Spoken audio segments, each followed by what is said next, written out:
fantastical, so unpredictable, here on the SNL Network.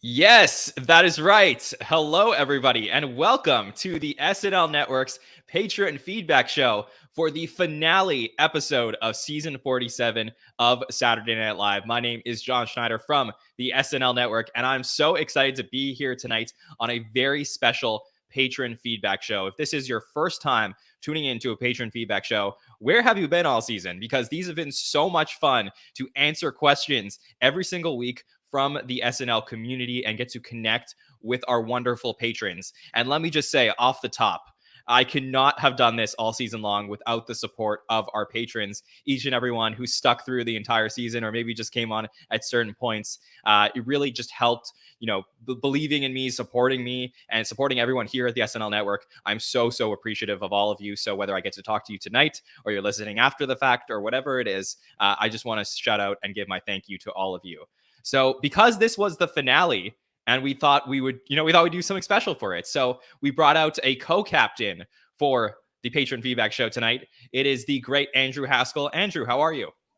I'm doing good. Can you believe it? Now we're 2 seasons through this, doing this thing, whatever this thing is. Now we get to share it with patrons. And I'm so excited to do this because our patrons are awesome. So many of our patrons keep me busy throughout the workday because they're so involved in Twitter and Facebook. They're always around to have a good conversation about SNL and like pretty much anything pop culture. So I'm so excited to jump in with these guys. Yeah, for sure. And I know that a lot of them haven't had an opportunity to meet all the podcasters yet. So it's really great to get everybody involved in the shows and especially to have one of our best podcasters on a Patron Feedback Show. It's a lot of fun. So looking forward to doing this. We'll probably be live for about 2 hours, bringing in different patrons throughout the show. So that will be a lot of fun. You'll get to hear from a lot of different people. And we have not heard Haskell's thoughts on the season overall and the finale. So we are going to get that throughout the night. But let's start by bringing in our first patron, one of our favorite people that we have in the SNL community. He even went to a show this year, and he's been on a couple Patron Feedback shows with us. It is Thomas Senna. Thomas, welcome to the show. Hey guys, glad to be here. Thank you so much, and glad to meet you. I guess we've probably never met Haskell, but so glad to meet you too. I think you popped in when we interviewed Dean Edwards, right? Dean Edwards, how could I forget? Yes. So we've shared the screen a little bit. Yes, yeah, awesome. I'm happy to be here. A very classic moment. A very classic moment in season 47, getting to speak to Dean Edwards. That was a lot of fun. So Thomas, first joining us on the show tonight, would love to get your thoughts overall on the 47 finale. How do you think they wrapped everything up? I think the season finale as just an episode of SNL, I think it was pretty... it was good. I think it was a middle of the road kind of episode, the way it flowed, as far as the sketches that I liked. Amongst the rest of the episodes in season 47, I think it was probably, I would say, middle of the road, like a decent, solid episode of SNL. But as an SNL fan, there was so much sentimentality in the episode. It was hard to look at it objectively as just a typical episode of SNL. So in that sense, it was one of my favorite episodes of the season, just based on how sentimental it was that we got to say goodbye to Kate and Pete and Aidy and Kyle. And I'm not gonna lie, like I got emotional right off the bat in the cold open. I got choked up when Kate said her goodbye. I really did. And then I rewatched it again a couple of times actually afterward, and I got choked up all over again both times. So just as being an SNL fan, I think that episode was for us. It was a good episode, but I think it jumped up a notch because it felt like it was for us. Yeah, it's interesting. It's really hard to look at the episode and compare it to the rest of the season. It just feels so different because the focus just like wasn't on the season, almost in the vein of like when they bring in a host that's just extremely unusual. You kind of look at it as like a unicorn episode of Saturday Night Live. That's sort of what it felt to me. Haskell, what do you think? Yeah, I mean, you said, Thomas, it's hard to look at that episode objectively. I don't think we need to look at it objectively. That's the fun of it, is that it is an emotional episode. It is, I always go back to, one of the documentaries they did about SNL And Jimmy Fallon talks about he always likes when the cast members tip their cap on their way out and we tip our cap. And that's really what that episode was. I was also really emotional from the beginning. What gets me is seeing other people get choked up. And there was what I think will be a classic moment for Kate McKinnon, where she takes a deep breath just as that door opens, and she almost loses it. And those are the moments I'm here for. If you follow the superfan takeovers, I'm here for the sappy moments. Haynes is here for the funny. So the sappy moments get me, and that one got me. Yeah, I completely agree. Which one was sappier for you guys? Was it Aidy's or was it Kate's? For me, it's Kate's. It opened up the show. It's a long-standing sketch that she did. And it had, Cecily involved. It had Aidy involved. And it had that, the Live from New York in it too. So that one probably, just in terms of emotional factor, definitely beat it out for me. Yeah, I think for me it was Kate as well, and I think it's because of the emotion that she showed, and it was kind of contagious. Like Kate got choked up, and that's something that we never see from Kate. Kate, over the years, I think she was less prone to showing her human side, unless she did like kind of one-off sketches where she would play herself and ask the question like what's wrong with the world, or the kind of those types of Kate sketches. But just normally she kind of reminds me like of a John Belushi, to where we didn't always see maybe a human side of her come out all the time. And so for Kate to show that side of her and get choked up, that's part of what kind of got me choked up too. And 80s was really nice. And my wife was watching that particular portion of Weekend Up with me. My wife kind of got emotional when Bone and Shay kissed Aidy on the cheek. But it was definitely Kate for me, even though even Pete too, I think was a nice send off for him. I think Kate McKinnon is cut from the same cloth as Kristen. Where did I just blank on Wig? Like, sorry, I just blanked. Because she's the same thing. She never is herself in interviews, right? She's always doing a bit. And then when you saw her farewell, she was the same thing. It really came down in that last moment where you got to just see the person. And that was what made it kind of really special.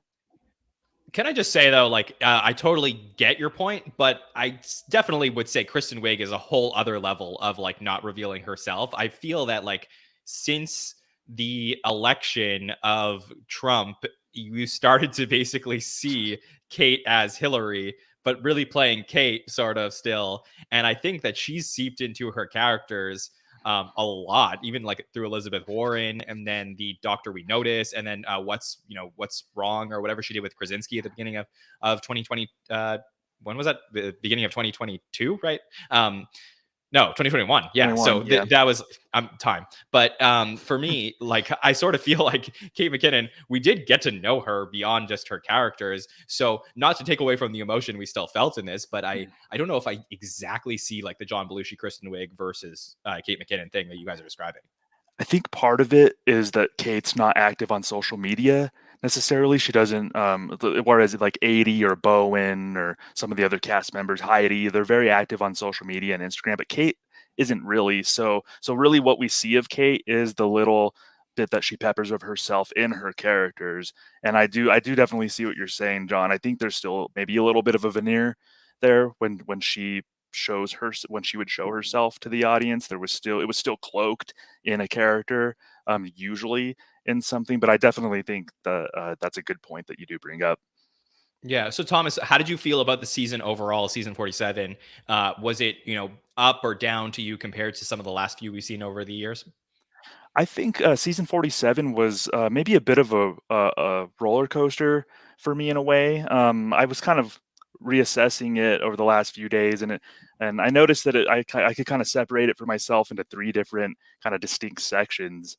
You had maybe the first 8 episodes from Owen Wilson to Billie Eilish, where I think it was actually like really good episodes of SNL. There was maybe one outlier, maybe Kim Kardashian, not as much, but I think they're all really solid episodes. The first 8 right before the Paul Rudd episode. So I think the season started off really well. after the Paul Rudd episode, I think there was a bit of a lull for the next kind of 8 episodes. I think the Mulaney episode was a little bit of a positive outlier in that way. I think the show didn't have their traction after that Rudd episode and after maybe the COVID stuff that might have been going on at Rockefeller Center. But last 4 episodes to me started getting back on track, and I think we finished out the season really strong, starting from Lizzo all the way through Natasha Lyonne. I think you actually saw, for me anyway, I think there was like an uptick in the quality of the shows. So that made me optimistic, maybe heading into next season. I don't know if that momentum will carry over into next season, but I think, those 3 different kind of parts of season 47 were interesting to me, and it ended on mostly a high note for me. And where would you put this finale in terms? I know we talked about it being a unicorn and somewhat separate, but if you had to put it into, your upper third, your middle third, or your bottom third of the season, where would you put it? I would actually put it probably like almost dead center in the middle of the season. I think it was an average, almost at the median, like an average episode of SNL for season 47. Taking away the sentimentality, I think just the quality of the sketches and everything, it was probably middle of the road, which to me, good episode, good enjoyable episode. Yeah, for sure. Thomas, any other overall thoughts on season 47? Anything you've been thinking about from the season that you really just want to get out there that, stood out to you from the season? Yeah, I want to talk about how impressed I was with Andrew Dismukes and his growth in his second season. I think he and Chris Redd were my 2 MVPs of the entire season. And Andrew just totally impressed me with not only his sketch ability, but his writing too. I think his humor really showed itself. We saw him. He's 2 for 2 now on season finale pre-tapes. This last pre-tape in the Natasha Lyonne episode was really great. And then he wrote the Beanie Babies sketch from the Lizzo episode. Was one of my favorite live sketches of the season too, and that was a Dismukes piece.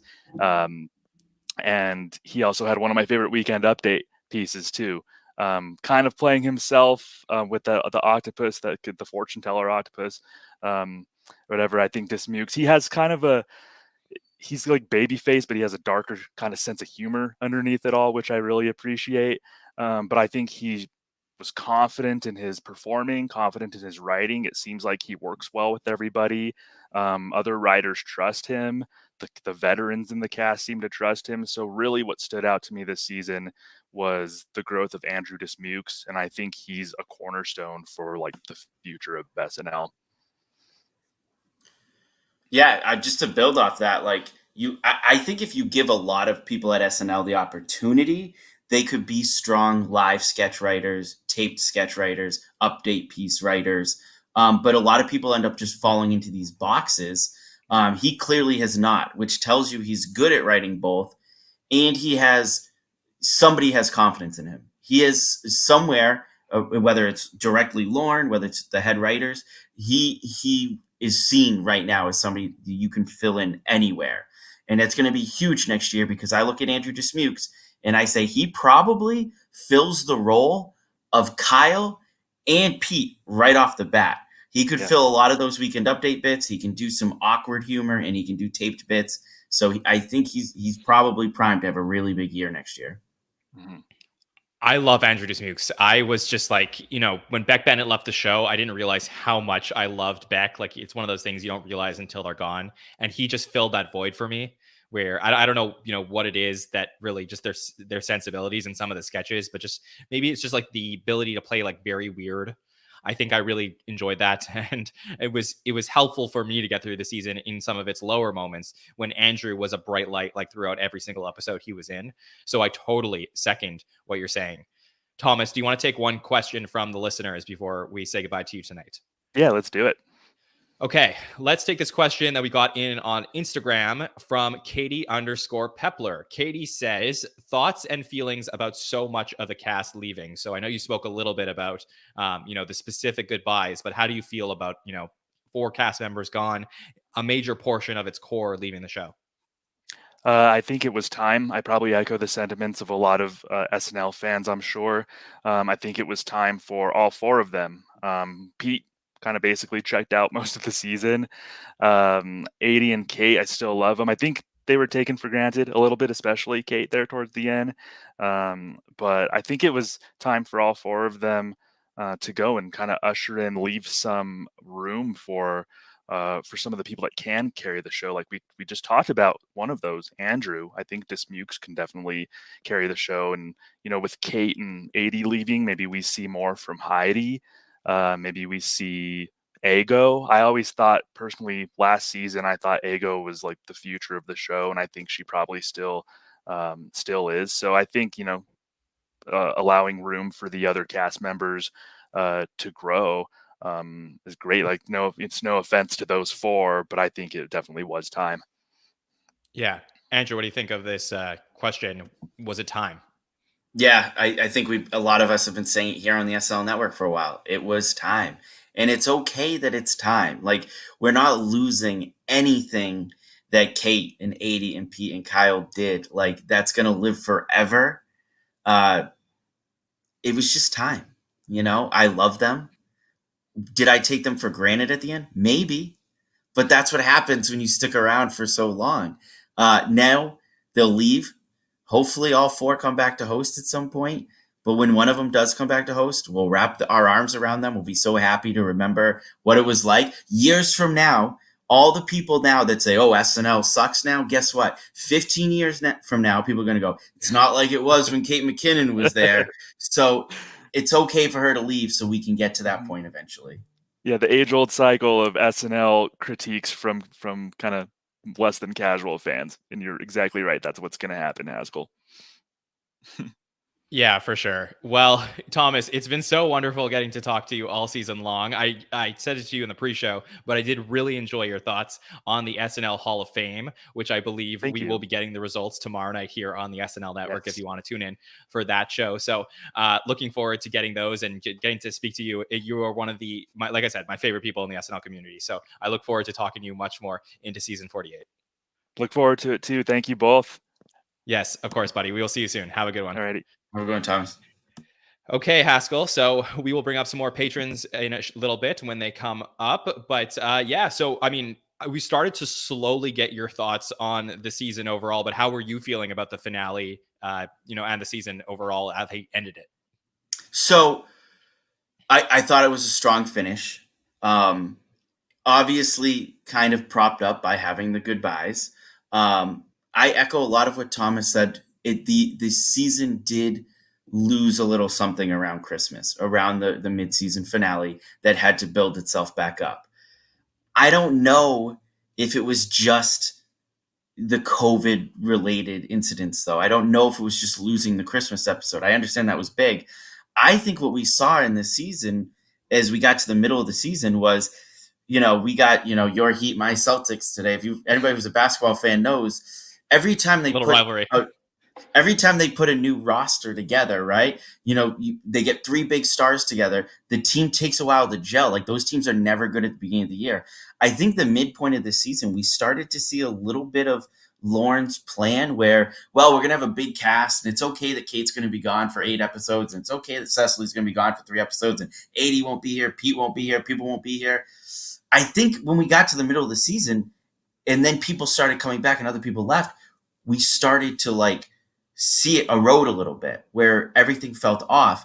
And then at the end of the year, when we and no offense to Pete, I would have loved for Pete to be there. But once everybody sort of got back and we realized that Pete wasn't coming back and everybody started to hit their stride again, that's when we saw kind of a stronger finish to the season.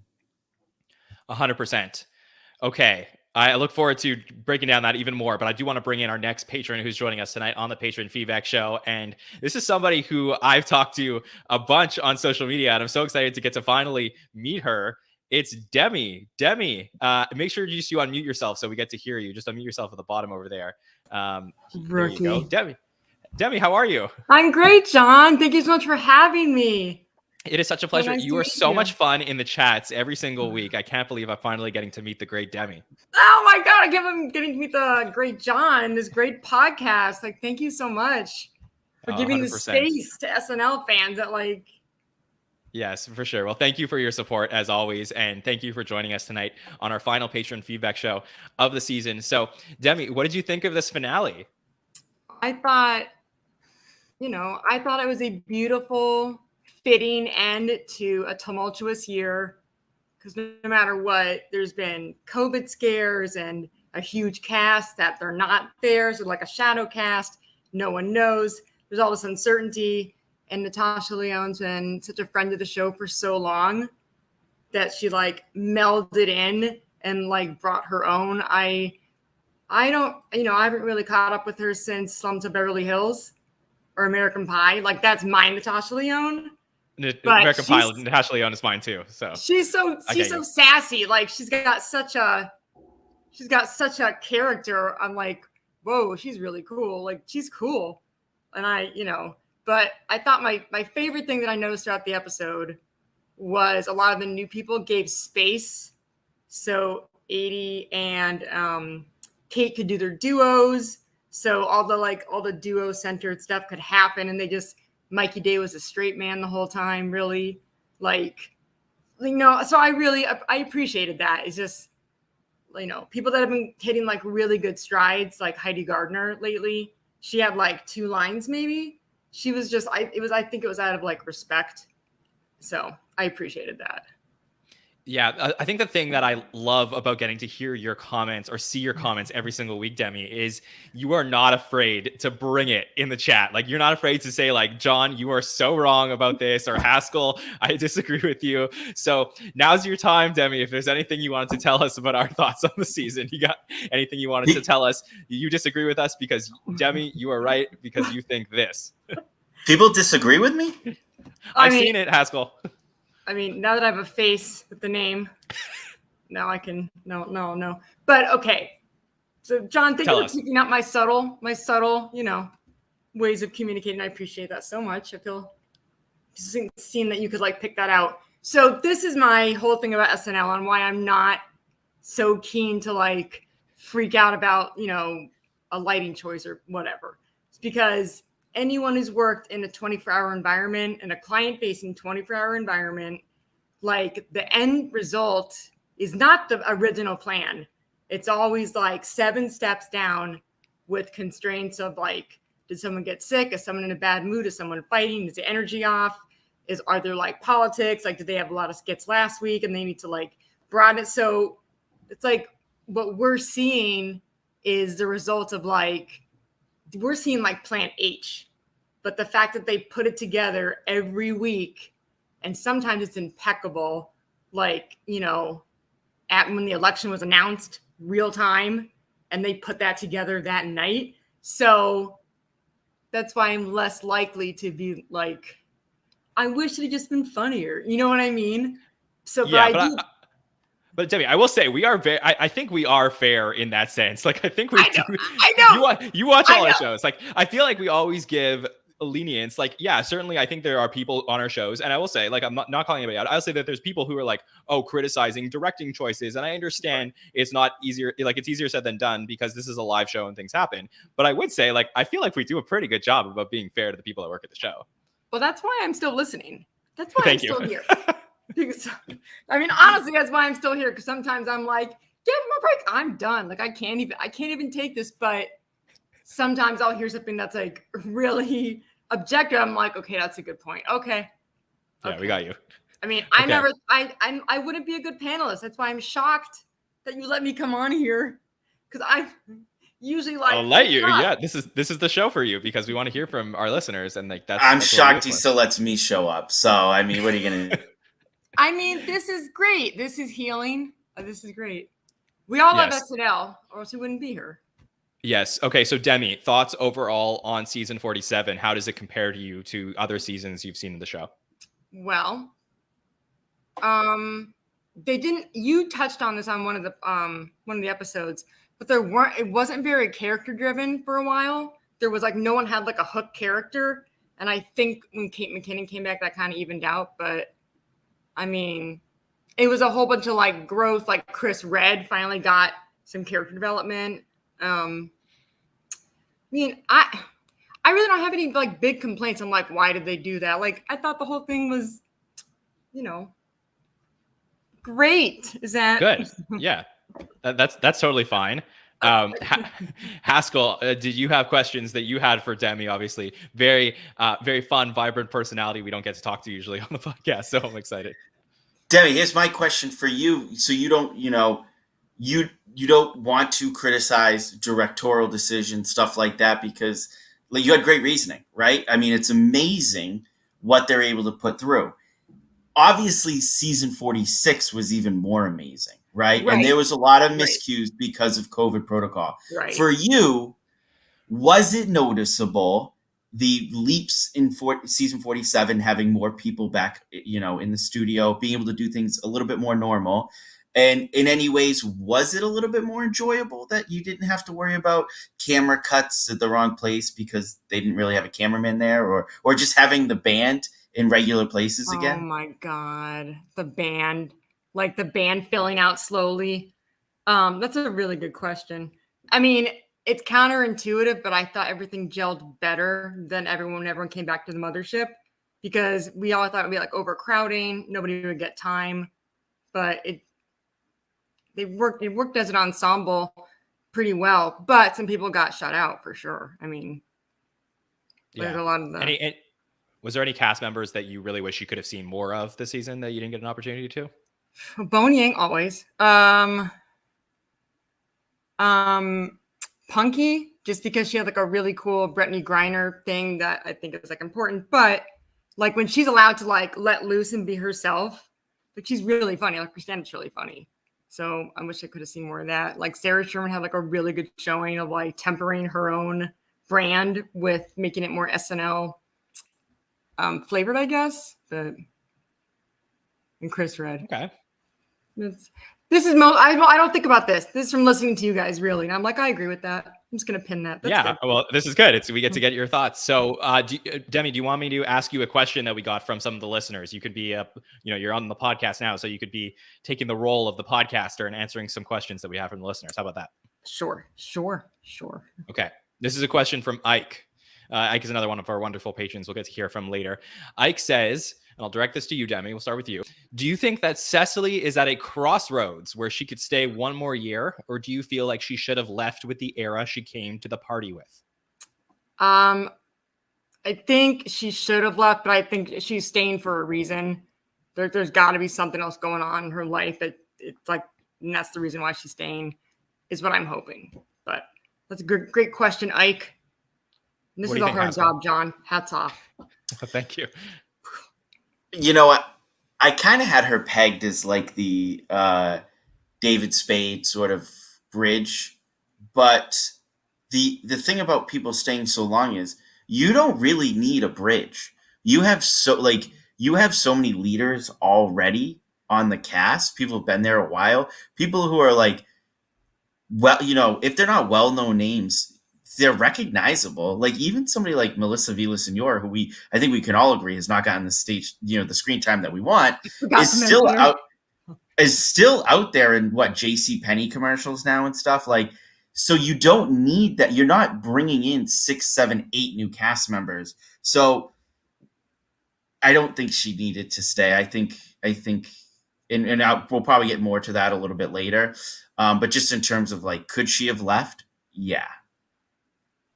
Yeah, I think like it's tough. It's tough because I sort of feel like I don't get, like I always envisioned that they would all go together. Maybe that's like naive of me, but I just sort of felt like they stayed so long together as a group, longer than really any group has in the history of the show. It sort of made sense that they would all like walk out together. But maybe for Cecily, who did, was absent for, about 4 and almost 5 episodes of the show doing the Lily Tomlin play, maybe she just sort of feels like, she wants to stay in the New York area. She's going to have other opportunities. Lauren's going to let her go after those opportunities. And I know that Lauren is encouraging these people to stay as long as possible. Maybe she just feels like this is where she wants to be. Yeah. Not forever, but... Sorry, go ahead, Haskell. Yeah. My only thing, and this is what I was alluding to before, if you're gonna stay, make it mean something. And what I mean by that is like we are still getting what I feel like is new, exciting Keenan characters. Like, and I'm going back a little bit now, but like, how many years was Keenan on the show when he came up with his David Ortiz impression, which was like wildfire. Like, like the sports world loved it. It was a character for him. It was great. If Cecily's gonna stay and she wants to be here, that's great. I love her. She might be my favorite cast member of all time. But the old Broadway lady who's going to come out and sing a show tune, and she's probably drunk, and that can go out with 47. For me, that can go out with 47. She's so talented. She's so good. If you're going to stay, let's find something new, because she has it in her, obviously. Definitely. Demi, do you have any other overall thoughts about season 47 that you need to get off your chest? No, just thank you for keeping this commentary going, even though I'm exhausted by the time the show starts after the show, but it's been worth it. Like, keep up the great work. Seriously. Thank you so much. And thank you for joining us tonight. I hope you'll join us for a regular patron feedback show in season 48, because then we get to really get to know Demi. We'll talk to you for an hour and get to hear your whole thoughts on an episode. Oh my God. I was born for this.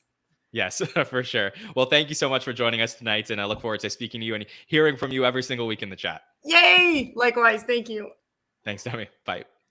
John, how about a quick shout out for all the East Coast fans? It is late when we do these, live post shows. Everybody the comments are always bumping. It's amazing that people stay up for that. That's awesome. Yeah, it was crazy. I mentioned this during the week, but like when we first decided to do the hot take shows, I thought there's a chance nobody's going to stay up after the show. It was too late to do them.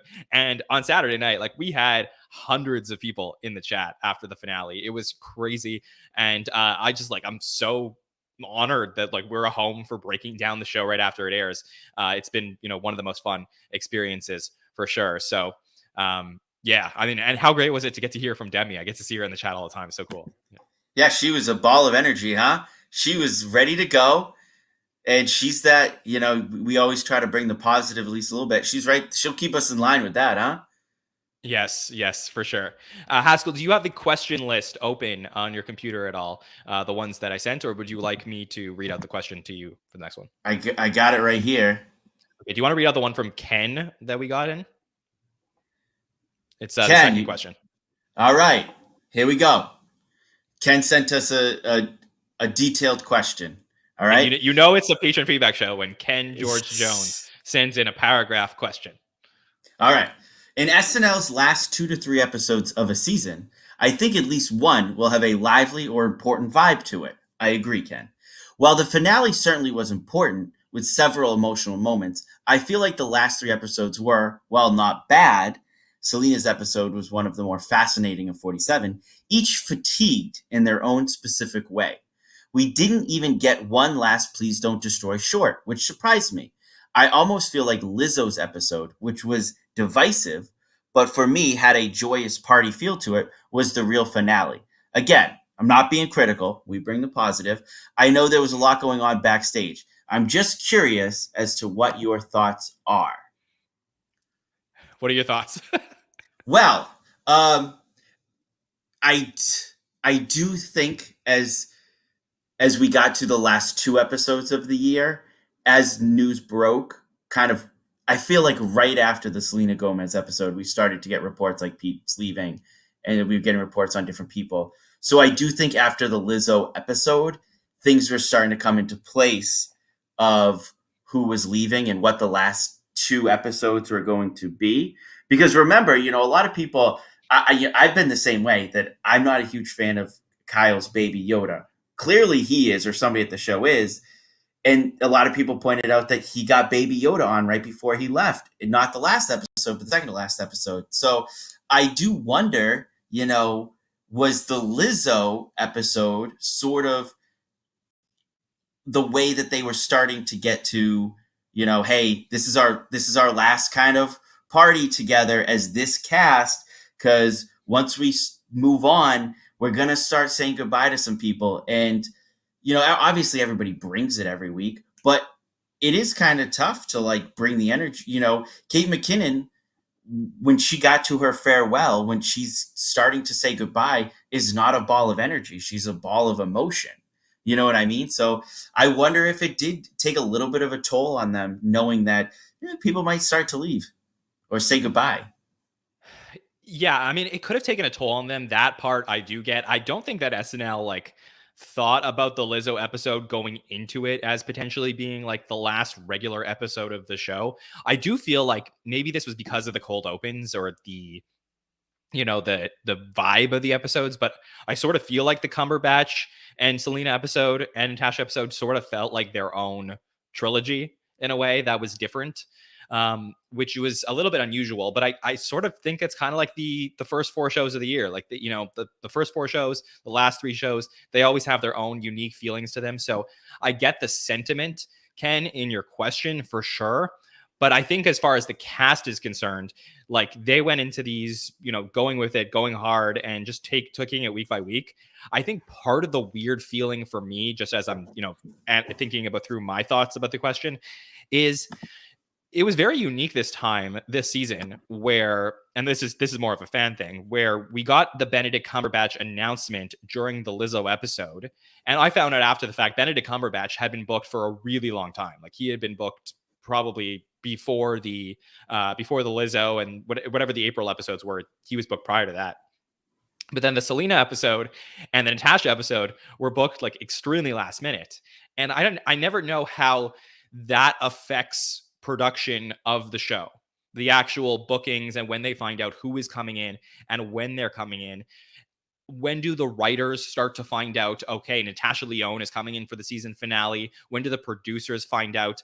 I always hear, and we always talk about how every episode is produced in a vacuum, but is that true? Like, are there not people who are like, oh, I know Selena Gomez is coming in, so I would like to save something for her? I don't know. So for me, I wonder if it had been announced, these 3, all the way back at the Lizzo episode, how that may have changed the thought process of these 3 episodes. Yeah, I like we said, you said, they like to say that the episodes are produced in a vacuum. Nothing takes place in a vacuum. You know what I mean? And that's why, like, I don't think they went into Lizzo saying this is our last hurrah. But I just think that natural human instincts could have taken over, that they knew we have a break after this. And when we come back, we're probably gonna have more ideas that people are leaving, and just sometimes that's, that your emotions take over, and that could have played out. I would push back a little bit to Ken's question. I don't think these last 3 episodes were devoid of energy, though. Like, I thought there was a lot of really good moments and a lot of energy. And I would say even outside of the farewells to Kate and Aidy and Pete, there is still a good finale energy to that episode. And I would go back to Dismukes' sketch, his prom sketch. That is a typical SNL season finale sketch. So I still think they had some of the natural energy there. Yeah. And I think maybe this is a good time, like a good jumping off point to say, I haven't said this on the podcast all week, and I know I talk for hours about each episode, so this is a new thought, but I don't like that Kate's goodbye sketch was the cold open. I don't think I had an opportunity to say that. I think that was like, it was really emotional, and I think it did what it was attempting to do. But like, I would have much rather that sketch been the last sketch of the night. I don't know about you, Haskell, but like, I sort of felt like I was like more hyped up than I've ever been going into the Live from New York Saturday night. And it took me a while to get back that hype. It's sort of, and I tweeted this out during the live episode, where I thought we weren't going to see Kate again. Like, I thought she was done with the show right there. And I'm glad she had that moment with Aidy at the end. In real time, I thought it's cool that they opened it with the cold open. But after they brought her back to do another sketch, I went, oh, so it wasn't like her exact farewell. And then we got reports, people at the SNL Network being at dress rehearsal on what the cold open could have been. And I sort of, if we got the cold open that they talked about, or any cold open, and it closed with Kate's farewell. And, I talk a lot about, I was ready for her to go. and we talk about her being taken for granted. Of the 4 people that left, Kate deserved the moment, and she did get the moment in the cold open, but just like some other farewells, it should have closed the show. Yes, for sure. Now, in the case of this particular episode, I don't know that we've ever had, I guess, yeah, I'm trying to think in my head. The Mick Jagger cold open ending song where he sings to Kristen Wiig. I guess technically when we were watching it live, Haskell, you watched that episode live, right? Yeah. So Yep. I guess when we were watching it live, like it kind of, there's a little bit of cognitive dissonance, if I'm using that word correctly, with like the way people remember that sketch versus what happened live. Because when you were watching that live back in 2012, it wasn't necessarily the goodbye to Kristen Wiig. It was Kristen Wiig was the focus of the sketch, but people knew that Andy Samberg was leaving too. And it was like potentially a goodbye to the era because people didn't know if Fred or Bill or Jason were coming back either. So when I was watching it personally, I thought it was goodbye really to, I knew this was Kristen's moment because she was the biggest name at the time, but I looked at it as a goodbye to the era. And I thought that that was interesting because in retrospect, because it was only Kristen and Andy that left, it really became Kristen's thing and Andy's thing became the, Lazy Sunday 2 and the final digital short and all that stuff. So for me, I sort of think like, when you have multiple people leaving the show, you have to sort of consider what the right way from a production standpoint to handle this is. Is it to give a group goodbye like we had with Bobby and Vanessa, they did their last sketch, their graduation thing together, or should they focus on the one person? These are things that like run through my brain every single time. Yeah, and I would go back. I don't think I've ever sung Kate McKinnon's praises well enough on this podcast. And I've few handful of episodes deep doing this now, and I would put her in the category of people that deserved that. I think if you did Aidy do it, and they still could have done their, gray pigtail sketch somewhere else in the episode and had that last sketch of them doing what they do together. But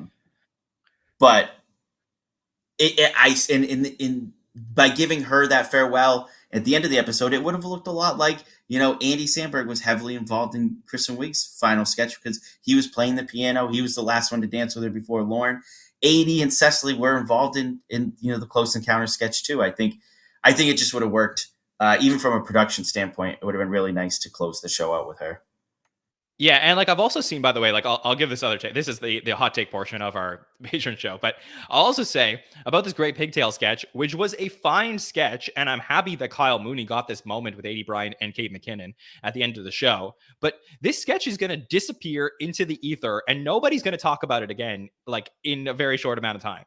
And is that what we wanted to close the show for the end of, like, really, again, partially the end of this era? I think that it was like, it wasn't intended to be the closing because I think there was going to be this cigarette sketch that got cut for time, and there was going to be the forgot about Lorne.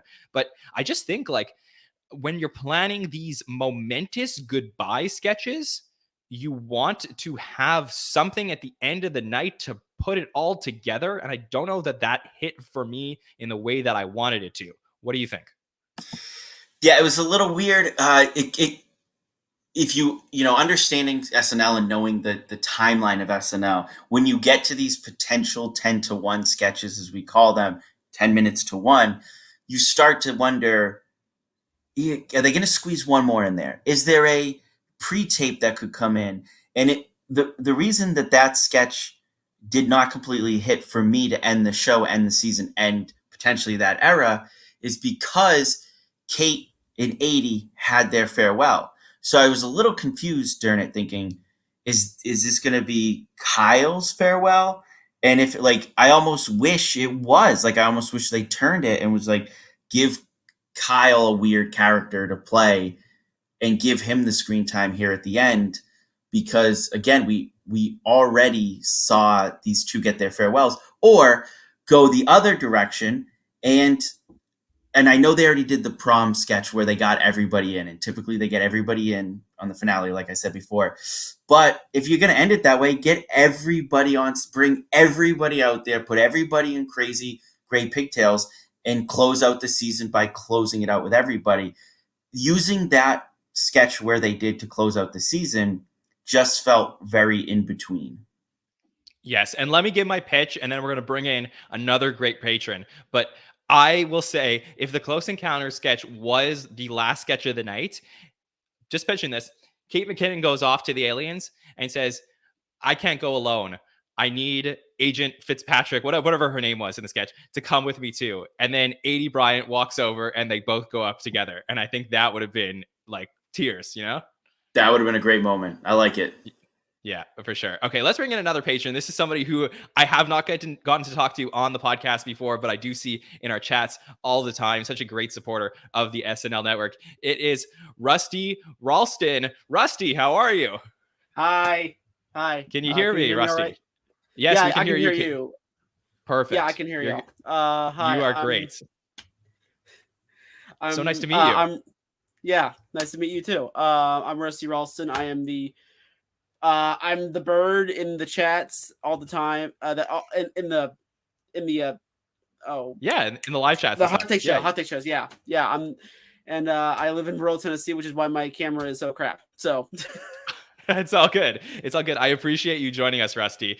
So happy to have you on the show with us tonight, and thanks for doing this. Would love to hear your thoughts on the finale. Rusty, we still got you? All right, so rural Tennessee.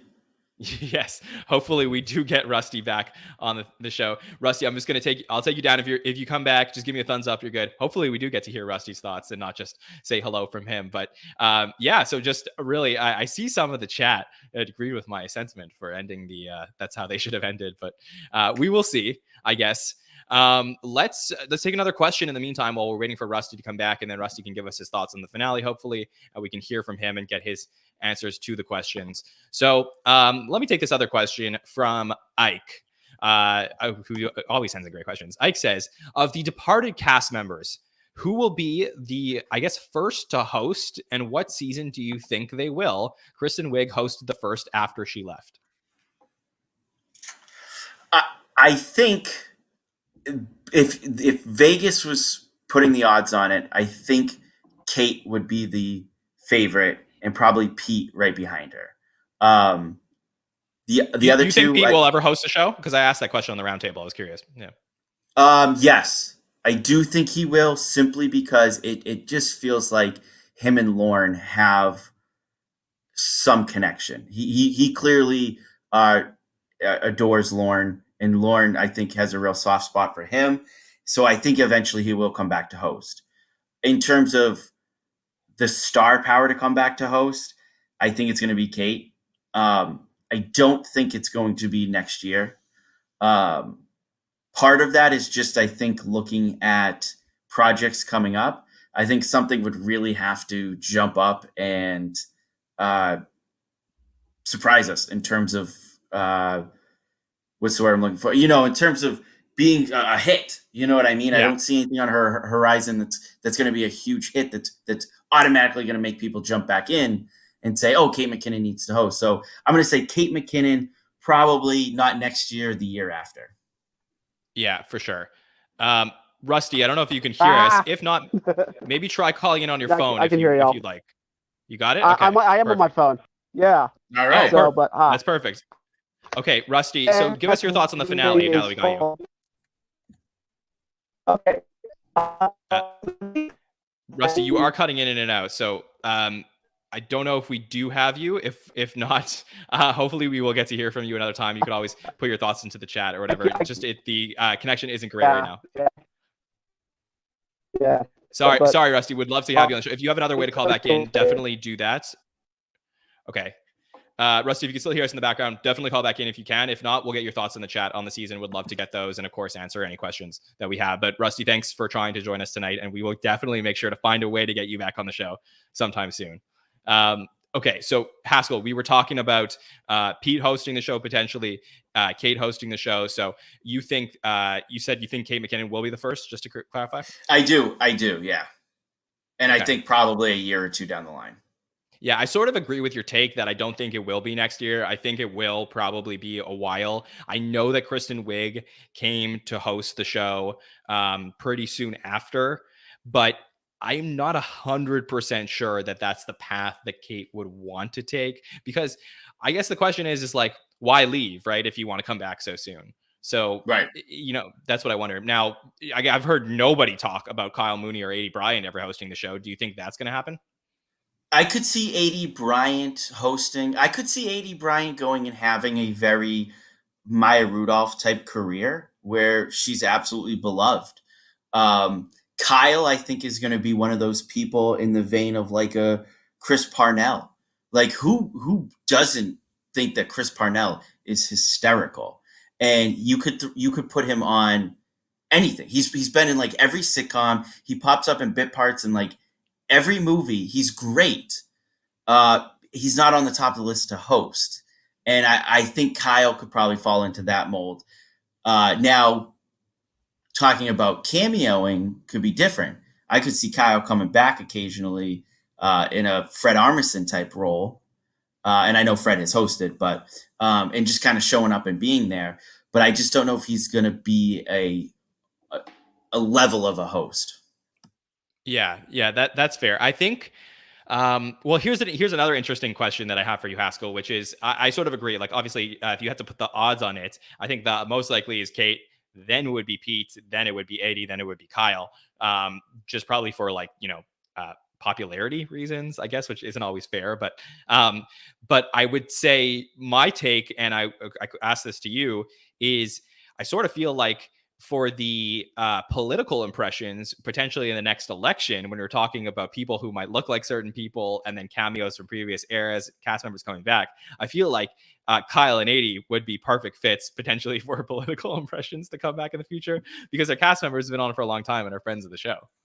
Yeah, and I do think specifically Aidy's Ted Cruz could pop up in a cold open like early next season. And people would be like, oh, it's Aidy Bryant. Like, it'd be quickly recognizable. And it would also be recognizable that she was that character. Yeah, for sure. I mean, I don't know that people would be so happy about that, though. I think people at the show would be, because clearly they loved it. Yes, that is very, very true. Okay. That's very funny. All right. So, Haskell, let's take this next question from Haley. Haley would like to know, if you had any grievances with season 47, what were they and how do you hope they'll be resolved? So let's air our grievances out. Do you have any, Haskell? I've kind of circled around it. I was on,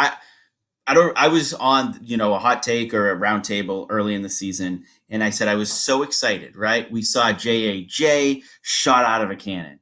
We had Please Don't Destroy was this new pre-taped thing. People are calling it the next SNL digital short. They're the next Lonely Island.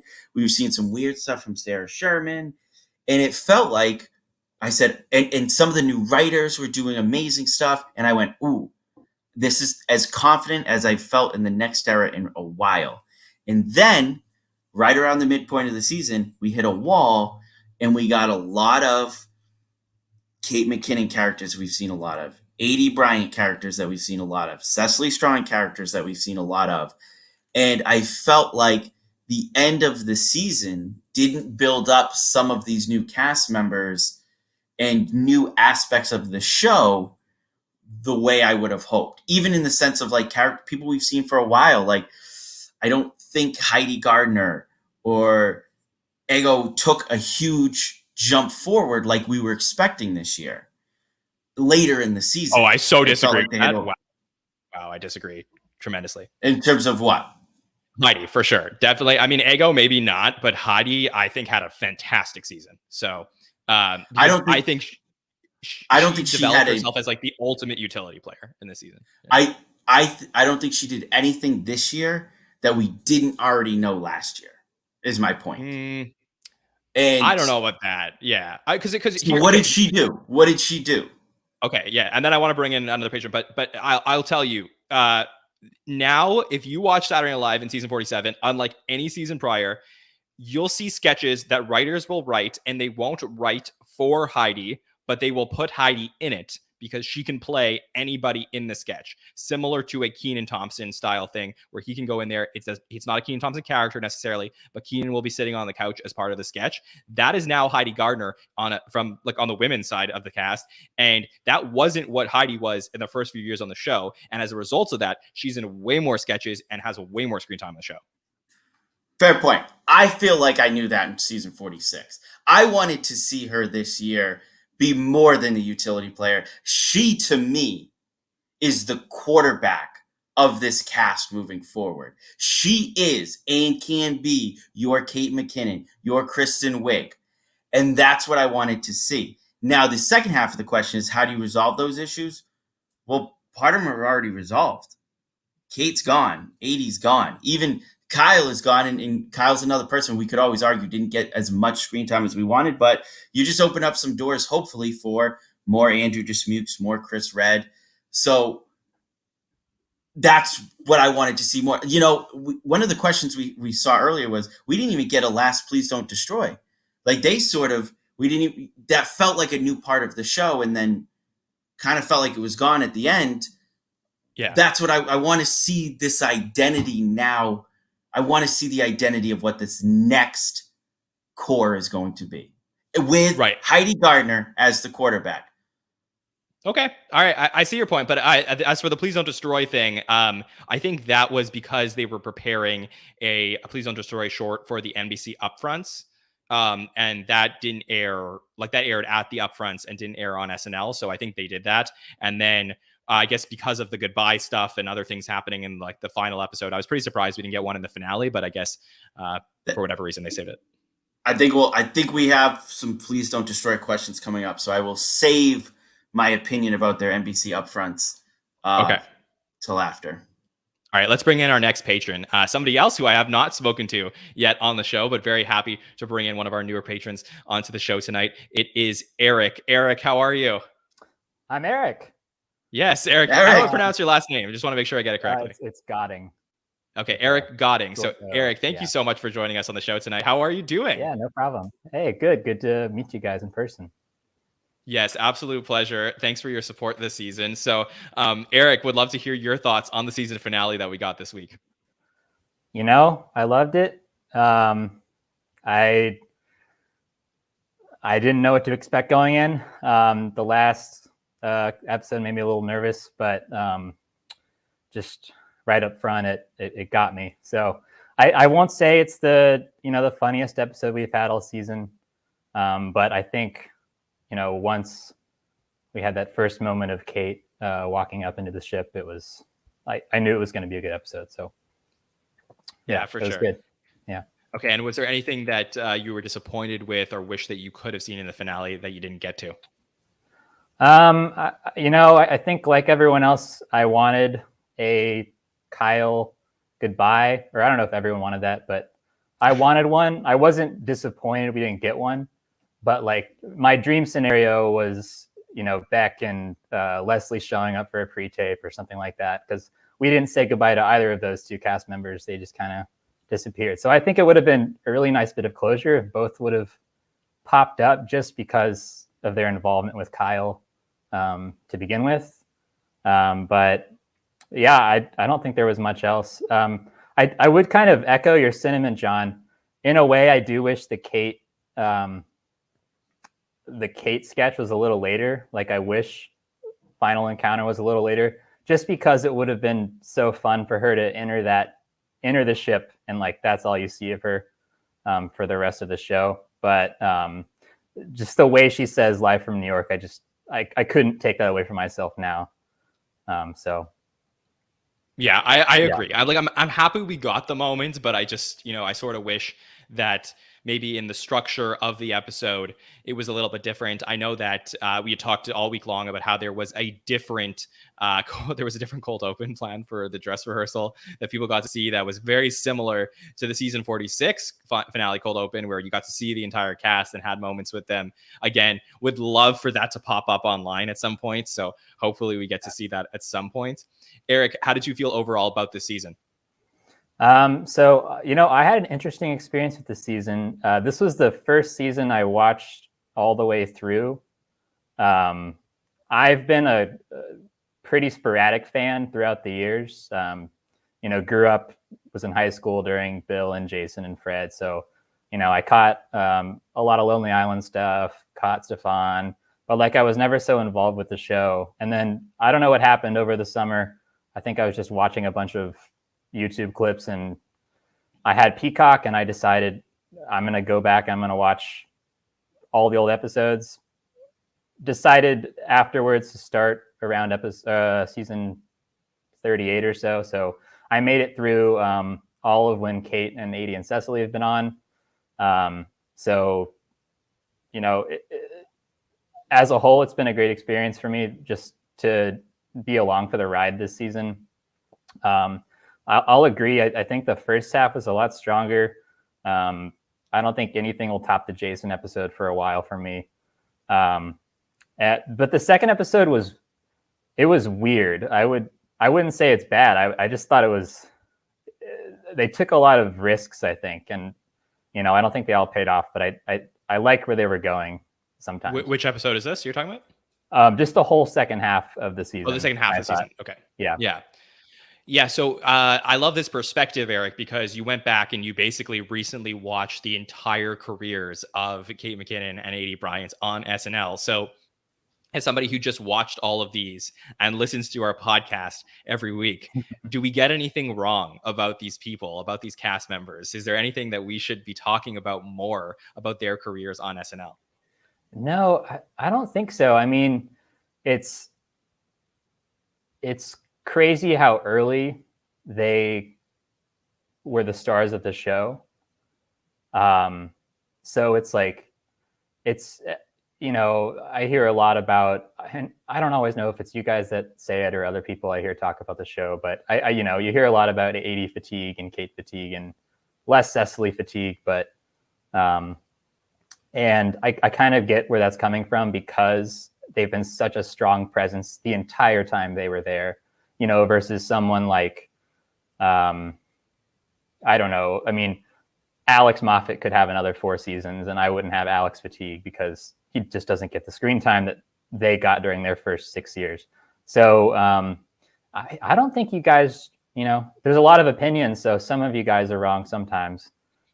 Sure. But at least one of you guys is always right. So, Yeah, for sure. That's why we have lots of different people on the show. So Haskell, go ahead. Yeah. Eric, I have a question from your perspective going back and watching it. Me and John just talked about, how the Kristen Wiig farewell was live versus how everybody remembers it now. Mm-hmm. As somebody who's not gone back and really watched full episodes all the way through from when they started, in my mind's eye, I definitely remember there being like Aidy and Cecily coming in together and really having good chemistry. And while they never truly, I would say, lost that, somewhere along the line, it did become Aidy and Kate. When you're rewatching, is that noticeable? It is because all this season, I hear about everyone talking about Aidy and Kate's chemistry, and when I'm like 6 seasons back, you can't see it yet, but at a certain point, they start to do sketches, just like the final sketch they did tonight, where it's basically just both of them in a quiet setting, kind of talking at the camera and in a funny voice, and I feel like that's. I feel like that started maybe 5 years ago, 5 or 6 years ago. I don't know, but there is that marked transition. And, at some point we lose Girlfriend's Talk Show. And, that's obviously a huge Cecily and Aidy venture. And I think once we lose that, you probably start to see that Kate Aidy transition more. Yeah, that's really interesting. I think that one of the things that nobody ever talks about is like, and I've been thinking about this prior to this episode, was like, could we potentially ever get like a Tim Robinson cameo who came on as a cast member at the same time as Aidy and Cecily? Like that would have been a nice first full circle moment to think about for sure. So, I mean, and now he's more popular than ever, right, Haskell? Yeah. I mean, if he showed up and did a pre-tape, right, in his style of humor, how many people would look at it and be like, they got the I Think You Should Leave guy to do an SNL sketch. So many people wouldn't know, like, he wrote there and was a cast member. Yeah, that's for sure. So Eric, any other overall thoughts on season 47 that you would like to get out there? I just want to lift up a grievance that I have. And I already alluded to this sort of, but I'm a huge Alex Moffat fan. And, going into the season, you guys had your, buy low, sell high, by the numbers show, and you guys were all buying Alex Moffat stock. And even though he wasn't Biden, the first half of the season seemed like it was going a direction for him, and it just didn't. To me, it didn't go the way I wanted it to for him, and I still want him to be a star, and it's kind of a bummer for me that he's still not there yet, because everything he brings, he just puts so much like subtlety and like nuance into all of his characters. I don't know what he has to do to really stand out. Yeah, Eric, I sort of wonder if it's that it's too subtle and too nuanced that prevents him from being so like the show finding the voice for him in the way that we all wanted to, because clearly everybody could see how amazingly talented he is. But I mean, Eric, you want the list of people who were in more sketches this season than Alex Moffat? Okay. It's a long one. James Austin Johnson, Chloe Fineman, Bowen Yang, Andrew Dismukes, Aidy Bryant, Ego Wodum, Kyle Mooney, Heidi Gardner, Mikey Day, Cecily Strong, Chris Redd, and Keenan Thompson. We're all in more sketches this season than Alex Moffat. So your grievance is totally right. And it was crazy that, we didn't do these patron feedback shows in season 46. So we didn't really wrap up the season in this sense, but he was just granted this crazy opportunity. Like, if you ask any SNL fan, Eric, from the entire history of the show, what is the biggest role that you can get on SNL? It is getting the role of the president of the United States.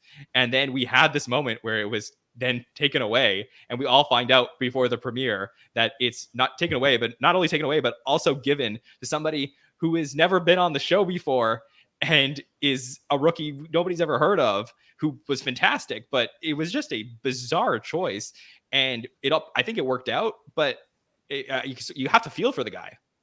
Can I throw a name out there for you guys that worries me? Sure. Taron Killam. Yeah. This is Alex Moffat is one of the reasons he's the when I talk about Heidi Gardner, I don't want Alex Moffat to be 6 seasons into the show, finally getting his opportunity, and then he's gone after season 7.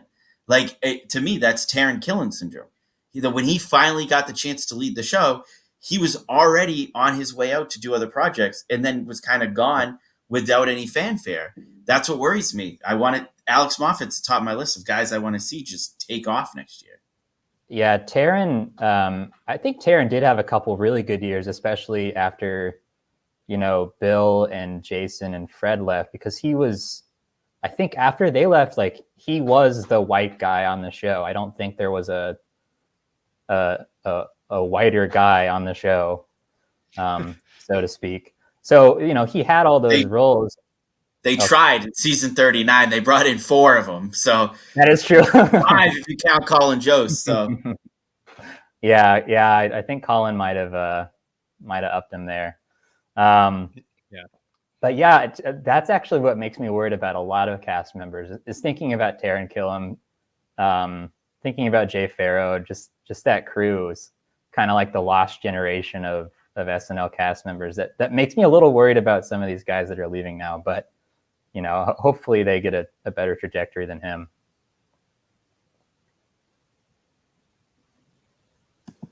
Yeah, absolutely. Yeah. That's the thing, is that trajectory. Like you said, like, we want to see everybody take their next step. And that is what I think we're going to be granted in season 48. Yeah. Also, I did misspeak first. I misspoke. I miscounted a white guy. There was one extra white guy in that season 39 cast. Oh yeah, there was 5 white guys and Noel Wells. Right. Can you guys hear me okay? I just want to make sure that my computer froze for a second, but I think we're good, I think it's my signal's kind of bad. I think it's probably me.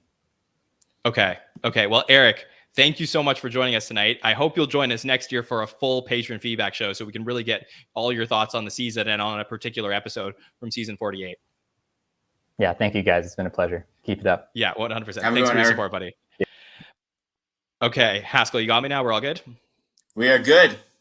Okay, let's keep rolling. We have a few more questions, and we have some more patrons who are coming in. So I do want to play. We had some patrons who were not able to join us tonight on the show, but they did send in some video messages. So I'll start with one. This is from our patron Lewis, who joined us last week. So I'll play this message about Lewis's thoughts on the finale for all of you guys.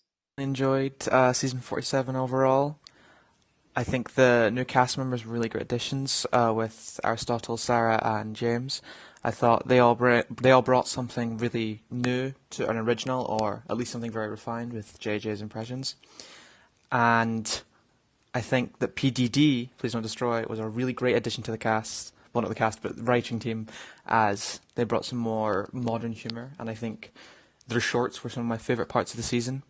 It was really exciting seeing all of them pop up. And I think we're looking at something where we're getting a really exciting next couple of years when we're finally leaving the modern Trump era that we've kind of been navigating out the last few years. And I'd say my favourite three episodes of the year or season were the John Mulaney, Jason Sudeikis, and Natasha Lyonne. Wow, Natasha Lyonne getting into the top 3 for Lewis. That's pretty good. Yeah, you got the return.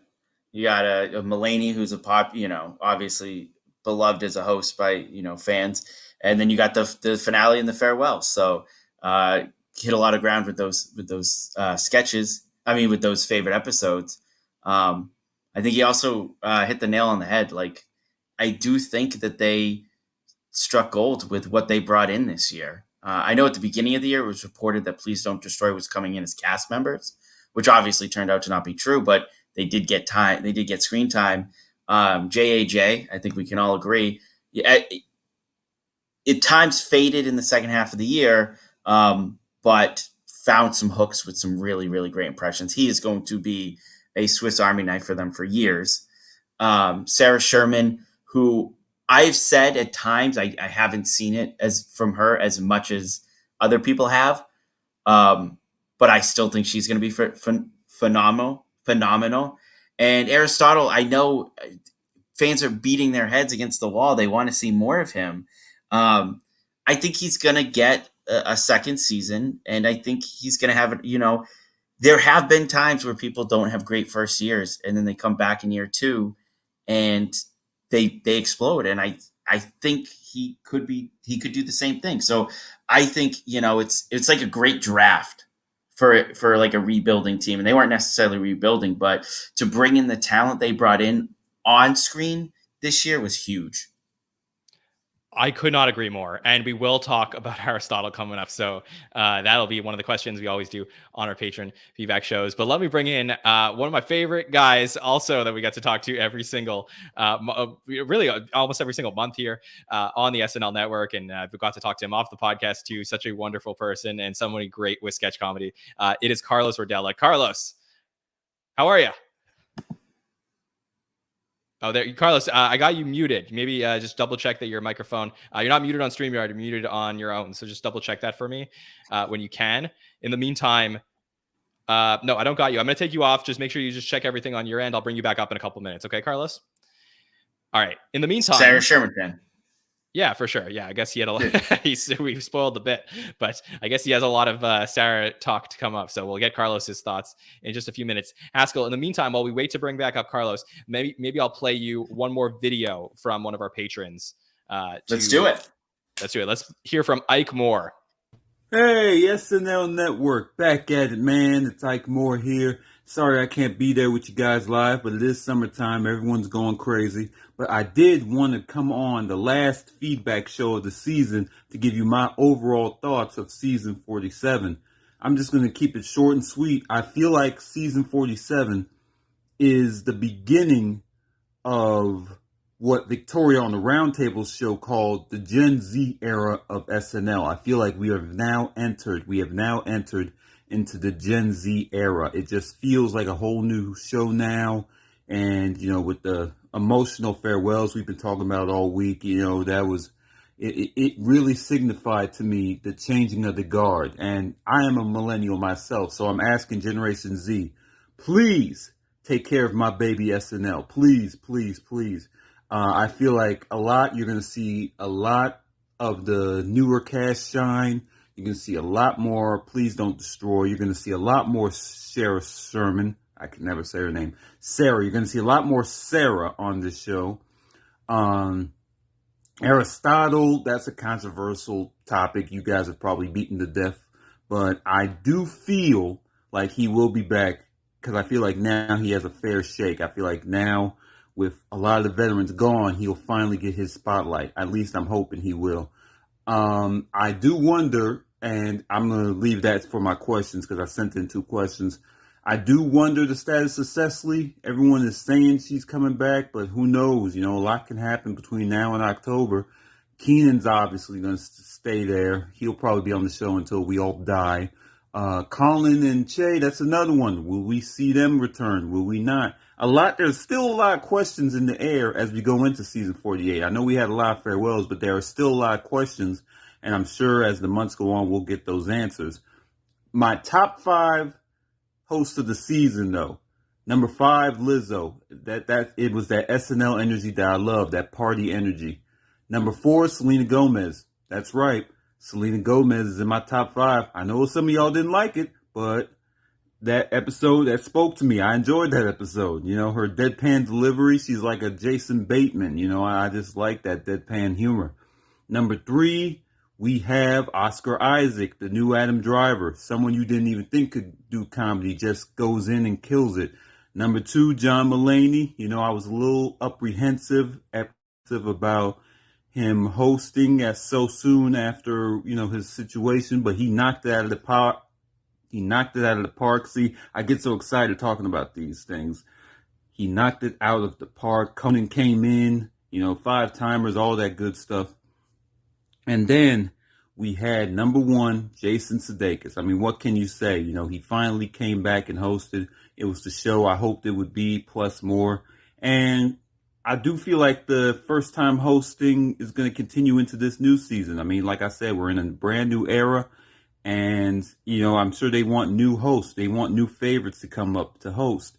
Even though I have my fingers crossed. Justin Timberlake said he's got a new album coming. I'm hoping he pushes this release to the fall so we can finally get his long-awaited return to Studio 8H. Please, I know you can bring in all the new hosts you want, but please give me one more Justin Timberlake episode. Give me one more Omeleteville. Give me one more Barry Gibb. Give me one more I'm Ashton Kutcher and I'm awesome, even though in this era no one will know what the heck he's talking about. Give me, please, Justin Timberlake back, man.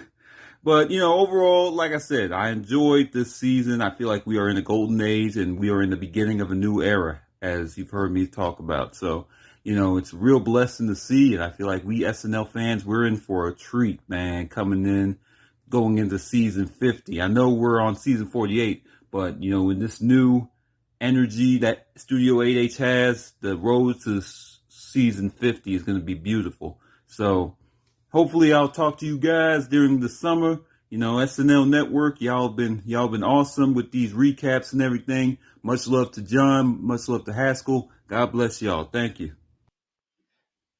Great to hear from Ike. I mean, just preaching the gospel when it comes to the Justin Timberlake stuff. So, but I appreciate that. Carlos, do we have you? I think we have me. Do we have me? Oh, yes, Carlos. we do. Yay! Yes, we do.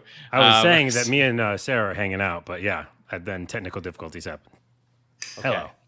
No problem. First, let me just say, Ike Moore, one of my, just so hilarious. It makes me laugh every single time I talk to him. So great to hear from you, Ike, tonight. I appreciate the lists.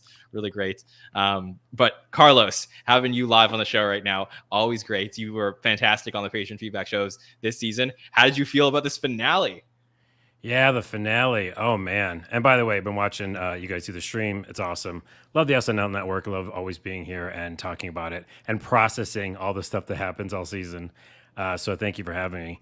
Yeah, the finale was good. I kind of agree with a lot of what people are talking about with Kate's, send-off being at the beginning was kind of weird.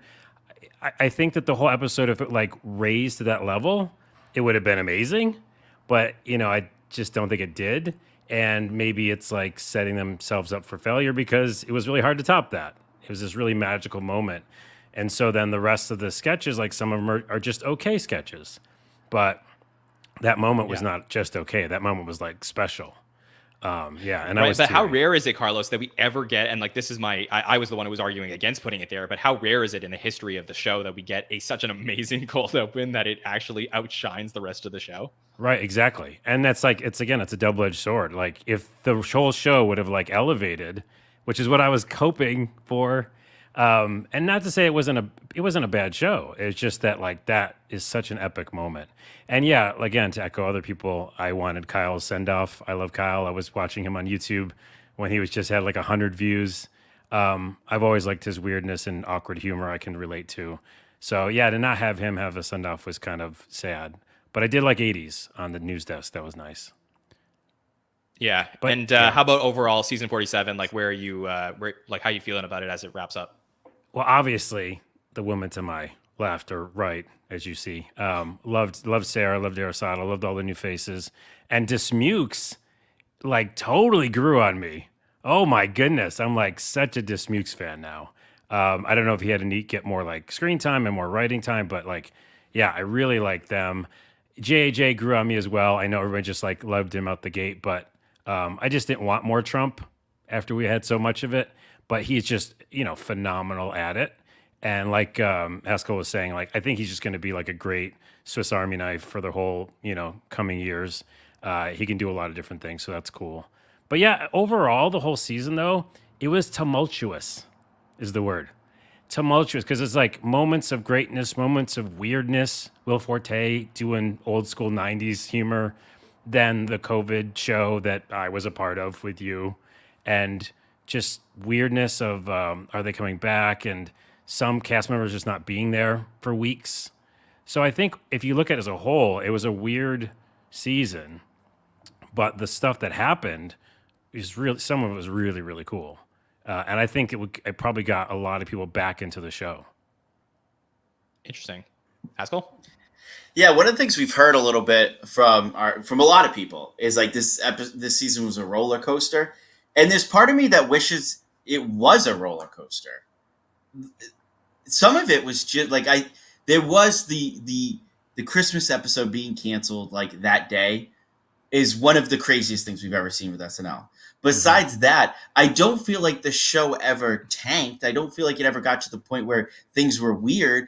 It wasn't, and not to bring up any negative things that happened with Pete Davidson in the past. But there were some times when we were legitimately scared for Pete Davidson. And, when he showed up, I'm going to blank on the musical guest, but a few years ago, we were kind of worried about his health. He showed up to introduce the musical guest. It was a really kind of a nice moment.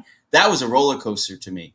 I guess one of my issues with this season would be like, it wasn't a roller coaster as much as it just kind of downshifted sometimes. And it was like, yeah, Pete won't be here.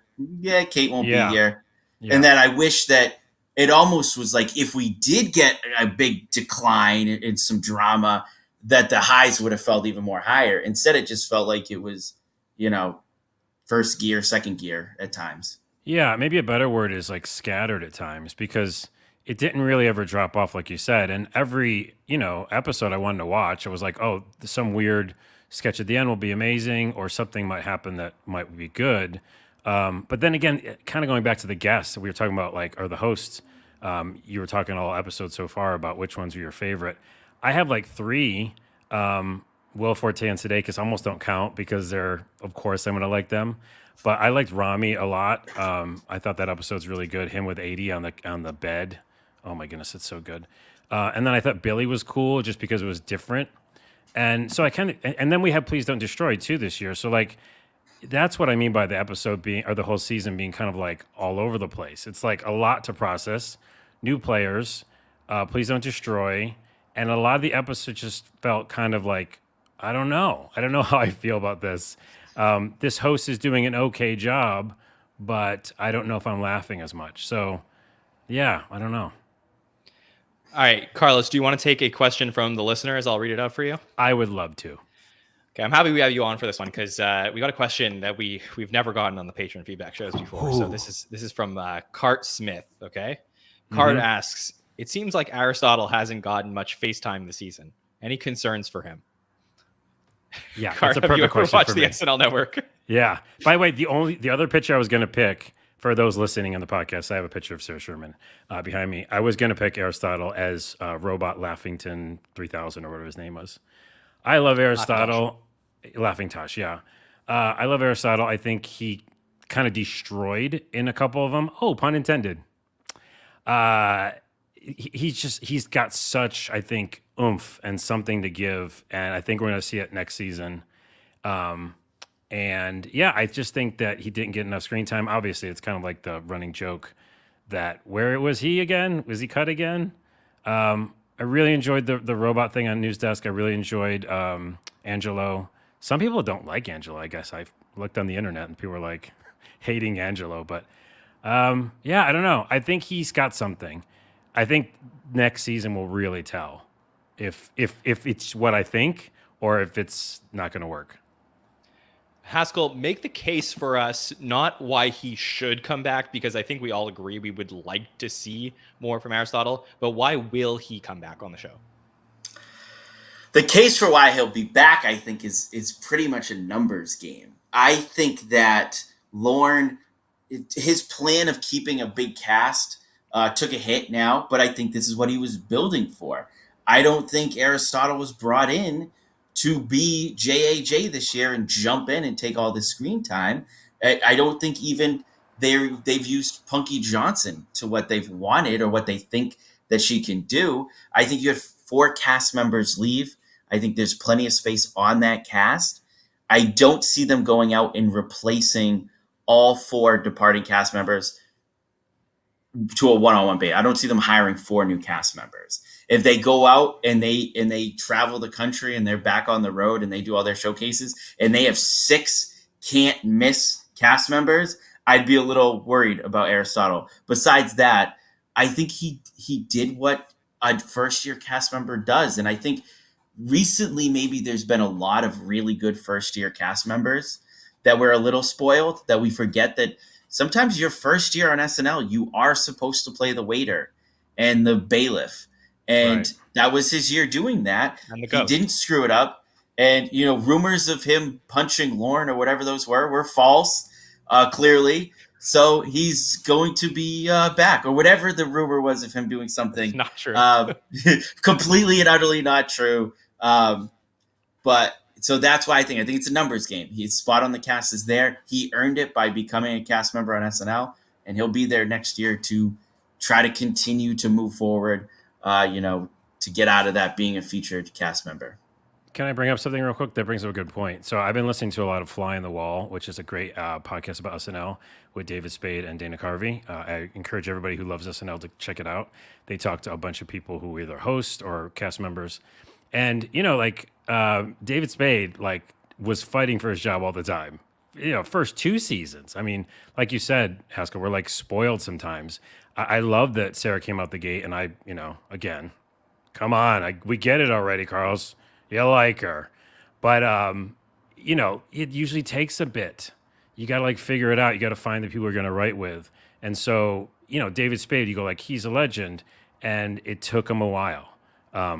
Weirdly enough, conversely, on that podcast, Dana talks about how he just bam, went out the gate and was church lady, but other but cast the huge members, difference was where they came into the show, right? Dana came in on a complete retool of the cast, right? And David came in as the new guys among a existing great crop of people. Yeah, the new younger crew to try to take over. But yeah, either way, I think Aristotle's going to be picking it up in a little bit. Yeah, for sure.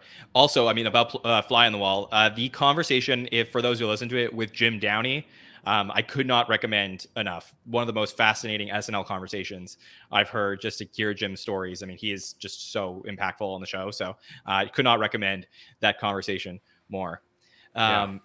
Carlos, anything else on season 47 that you would like to get off your chest and let the listeners know about? I'm really going to miss Aidy. Oh my goodness, I love Aidy. I love Kate too, but Aidy had a special place in my heart. I don't know. I just think that for me, I'm a big lover of the show. I do sketch comedy. I love sketch comedy. There's very few good sketch comedy shows, although I Think You Should Leave is amazing. And I think it almost renewed my love for the show, even though I just mentioned it was scattered, I kind of like that. I think Haskell was saying that too. It's almost like I don't mind it being a lot of different little things because that gives you all new kind of inspiration. You know, a Please Don't Destroy sketch could give me a whole idea about something because they have such like Lonely Island vibes. And then another sketch with Sarah will get me inspired. So yeah, I just think it's for someone who loves comedy and writes it all the time and does it, it's like an inspiration, which sounds kind of like sappy, but it's true. That's really nice. And as Haskell, I'm sure you can relate. Obviously, you've done sketch comedy as well, and do you do stuff all the time, right? You go to different crowds and around. Yes, I stand up. Just go to random crowds. Usually that's how it plays out. That's the word I'm looking for. Yeah, it's kind of that driving force. When it's good, it's great, and when it's good, you want to be a part of it, you know. And I think every one of us has that little piece that's like, oh, that's what. Oh, if I could be in that room. And, you know, if you're somebody who still performs, whether it's improv or sketch or stand up, or you're just writing comedy, like every time it's good, you go, I want to get that much better. I could just get my shot. And that's why we love it. Yep, exactly. 100%. Well, Carlos, really, seriously, just so great to talk to you all the time. I can't wait to discuss more SNL with you in the future. I can't either. And so now Sarah and I are going to go do the news desk. So I've got to go. Sorry. But thank you for having me. And you guys are awesome. I love the SNL Network. Everybody listen to it.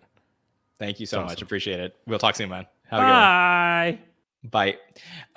Okay, Haskell, let's take this next question we heard from our friend Lewis Cooper before. Lewis did send in a question. He would like to know, what do you think the future of Please Don't Destroy is on the show?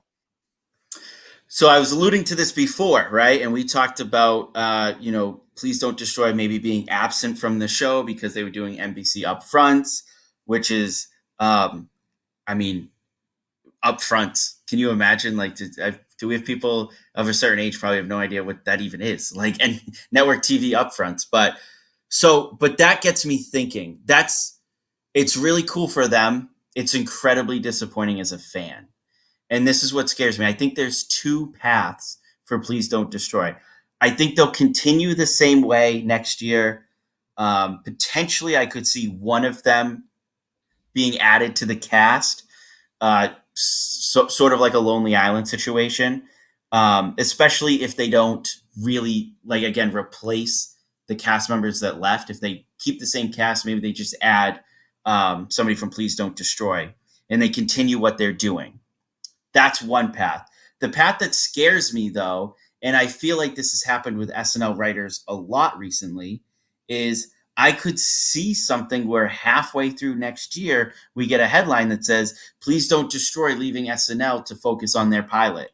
You know, they got their own sketch show, or they're writing something for Comedy Central. Like, we've seen some of that. Like, Sam Jay, a local Boston comedian, who was on SNL, was writing for SNL, and was then, got a show right from there, it was gone. And, who were the head writers a few years ago, the male and female duo, who then Sarah Schneider and Chris Kelly, who felt like they just got their hands on being head writers and got their hands on making SNL their thing, and then they were gone to go produce their show for Comedy Central. That's what scares me, is I think because SNL is such a institution now, and it's not ready for primetime players, that extends to the writers, and you don't need to go through SNL University anymore. And I think somebody's going to jump in and say, these guys don't need to do one sketch a week for SNL. We want them to do a 16 episode season for Netflix. So that's my worry, is that it could actually end up being a very quick turnaround for them on SNL. Yeah, it's an interesting thought. I sort of feel like they were given flex contracts and could easily have been added to the cast. So I sort of feel like they're definitely going to be locked in through next season. The third season is when I would sort of watch for things like that potentially. But they are just huge stars. So it's possible. And I'm curious which one they would want to bring on, if it was just an Andy Samberg situation, or if all three would have, because I'm still of the belief that they would have been part of the cast if people had left the show after season 46. So for me, It's one of the most fascinating storylines of this change in eras, where we had 13 new writers this season, and now we had all these cast members start to leave, and a new great rookie. It's going to be such a core part of this era when we discuss it in 10 years time, of like, this was also the year when Please Don't Destroy got hired, and they were almost cast members, but then they were brought on as writers and they had their own segment. Like, it's a major storyline from the season. Yeah. And that's, I guess, sort of the fun of being able to go back and look at it and be like, what was this? There's always the what ifs on SNL, and feels like another great one could be being created with this era. Yeah. Let's take this next question from Amanda Brower. What was your favorite Please Don't Destroy sketch from the season? So I was going back. I was reading the question before. I'll always have a soft spot for their hard seltzer, because it was their first one, because it was so different. It was kind of out of nowhere, not really expecting them to get something on. And it was a great sort of like, oh, it's true. Like, all these hard seltzers are everywhere. The other two that really stuck with me was the good variant and Zoe Kravitz's cat. And I just love, and they did it almost in every one of their sketches. These are the ones that just stick out to me, and this is why I want them to stick around. And this is why I don't want them to leave that office too much. I love the sandbox that they created in that little office of theirs. It's this little oasis inside, 30 Rock, where anything can happen. And I thought that the cat was probably the best one at creating that sandbox. But the energy of the good variant was just amazing too. So those three are the three that I think are going to stick with me for the season. I think the good variant by far, going into the Five Timers Club would be, it's an all-timer for me, just remembering that. And then also, I really liked Three Sad Virgins. I just thought it was so much fun. It was for me one of the highlights of the first part of the season. So I know it was different than all the other ones, but it was like exactly what I look for on the show sometimes. So I really enjoyed that. But Haskell, I'm so excited to bring in our next patron who's joining us for the first time on our show, and really excited to get to hear from her. It is Amanda Barkin. So Amanda, welcome to the show. How are you? Thank you so much for having me. I'm so excited. Sorry, I had some tech difficulties, but I'm here you're now. Good. We can hear you perfectly. So thanks, Amanda, for joining us. Yes. How did you enjoy this finale, Amanda? It's the first time we get to hear from you. Yes. So listening to the podcast and, reading different reviews and in connection with the finale specifically, just made me realize that everybody seems to to watch SNL for different reasons. Some people are there only for the laughs. Some people are down for the heartfelt moments, or some people are really into physical comedy. And I think that the finale really kind of had something for everyone, but probably not everything for everyone. I think you got a little bit of everything, and so hopefully, I personally loved it because I love SNL so much, and I love every aspect, that I'm okay not hysterically laughing at every sketch if I can get a tender moment, or the goodbyes were really important to me. It wasn't the funniest episode, but I really liked it, and I think that it had big shoes to fill, I think, for obviously monumentous cast members leaving. And I think that it did the best that it could. So I was happy with it. Yeah, definitely. I'm glad to hear that. How did you feel overall about this season? Was it a season that stuck out to you as being better than some of the other ones you've seen? Or were you iffy on some points of the season? I thought it was different. I think they were trying new things, obviously not just with the first time hosts, although that mattered, but the size of the cast and trying to incorporate Please Don't Destroy. I think it was different. I think that the entire season was pivotal and not just, coming out of the season. So I liked it. For sure. Haskell, anything you want to ask Amanda about this season and her thoughts on SNL? Amanda, here's a point that I've been thinking about. And for season 46, I personally was very disappointed with the live sketches coming out of last season.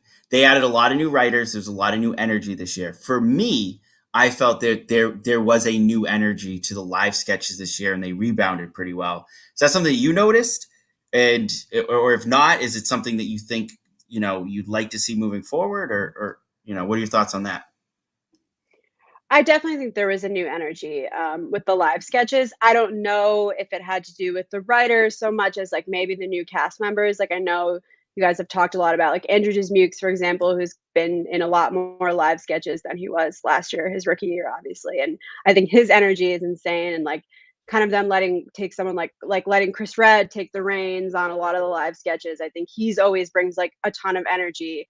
So I guess I hadn't really thought of it like that, but I can definitely see that the energy went up this year in terms of the live sketches. I don't know if, the pre-tapes were the same and like that was like something you're distinguishing, but I really, yeah, that's a good point. I think that the live sketches were really, had a lot of energy, and I'm definitely hoping that it carries into the next season. And I think that it will, because like kind of what everyone's been talking about, the younger cast is really jazzed and kind of bringing the energy, and they're hungry for it. So I think that we'll see it continue, I hope. For sure. Amanda, I always love getting to talk to people on the podcast I've never spoken to before, because I can hear what you think of some of the thoughts that we've had throughout the season. And perhaps you can tell us, did we get anything wrong, or are there other things that maybe we don't talk enough about that you want to make sure you bring up on the show? So I'm a little bit inclined to defend Pete Davidson. I know that's controversial, which is a recurring theme. Not so much because I think that, not so much that I disagree that it's disappointing, his year and everything, but I think that clearly Lorne Michaels loves Pete Davidson and was down to let Pete Davidson do whatever. I think that he gets a lot of slack for his poor showing this year, but what I would guess would happen is last year he wanted to leave, and Lauren or whoever, producers were like, no, please just stay. You can be half committed next year. We just want you for one more year for whatever reason. And like I wonder what the inner workings are. I feel like he's getting a lot of flack for his not showing face, or like not working obviously as hard as some people who are there 6 days a week, whatever, how 21 weeks a year. But I feel like it's probably not his fault. But I just personally love him. And I just feel like a lot of people, like I think a lot of the news coverage has been like leading with Pete. And then, you see on Twitter, people are angry about it. Like, oh, Kate, deserves way more praise for whatever. But she clearly was, to me, she was the star of the episode in terms of the outgoing cast members. So I feel like the news coverage was not reflective of the stage that the outgoing cast members got. And I think that Pete's was probably, I was a little disappointing for me in some respects, but it was very Pete in that way. So it was true to, honoring his time, at least the last couple of years on the show. Amanda, let me ask you this about Pete, though, and I don't want to make you speculate, but I'm going to make you speculate. Okay. In terms of if they went to Pete and said, you got to come back for one more year, even though you're going to miss most of the year, is it because they want to keep an arm around Pete? Is it because they like the publicity? I mean, I have a hard time believing it's like, well, it's not Spade in America, okay? It's not, well, we want you to bump to keep Weekend Update afloat because he's not there. So if they did ask him to come back for one more year and really wanted him to come back for one more year, in your opinion, what was it? That's a great question. This is definitely requiring speculation. I don't know if it's like Lorne Michaels wanting to try and see if he can keep people around closer to the 50th year anniversary. I'm inclined to think the publicity, but how could they have known that, he was going to date Kim Kardashian and be on page 6 every day of the year? Because of everybody else he's dated. Because of everybody else he's dated. I guess. But even then, forecasting the Kanye West conflict, which is just interesting that it goes back on SNL, that Pete has a history of commentating on Kanye West in connection with his rant on SNL and whatnot. I have no idea if they could have brought that up. If they did, they're more brilliant than even I have given them credit for. I think towards the second half of the season, they obviously, why would you let him go if he's bringing in those ratings? If this whole camp of people is watching that wouldn't otherwise watch, just to see if he even shows face, which is interesting.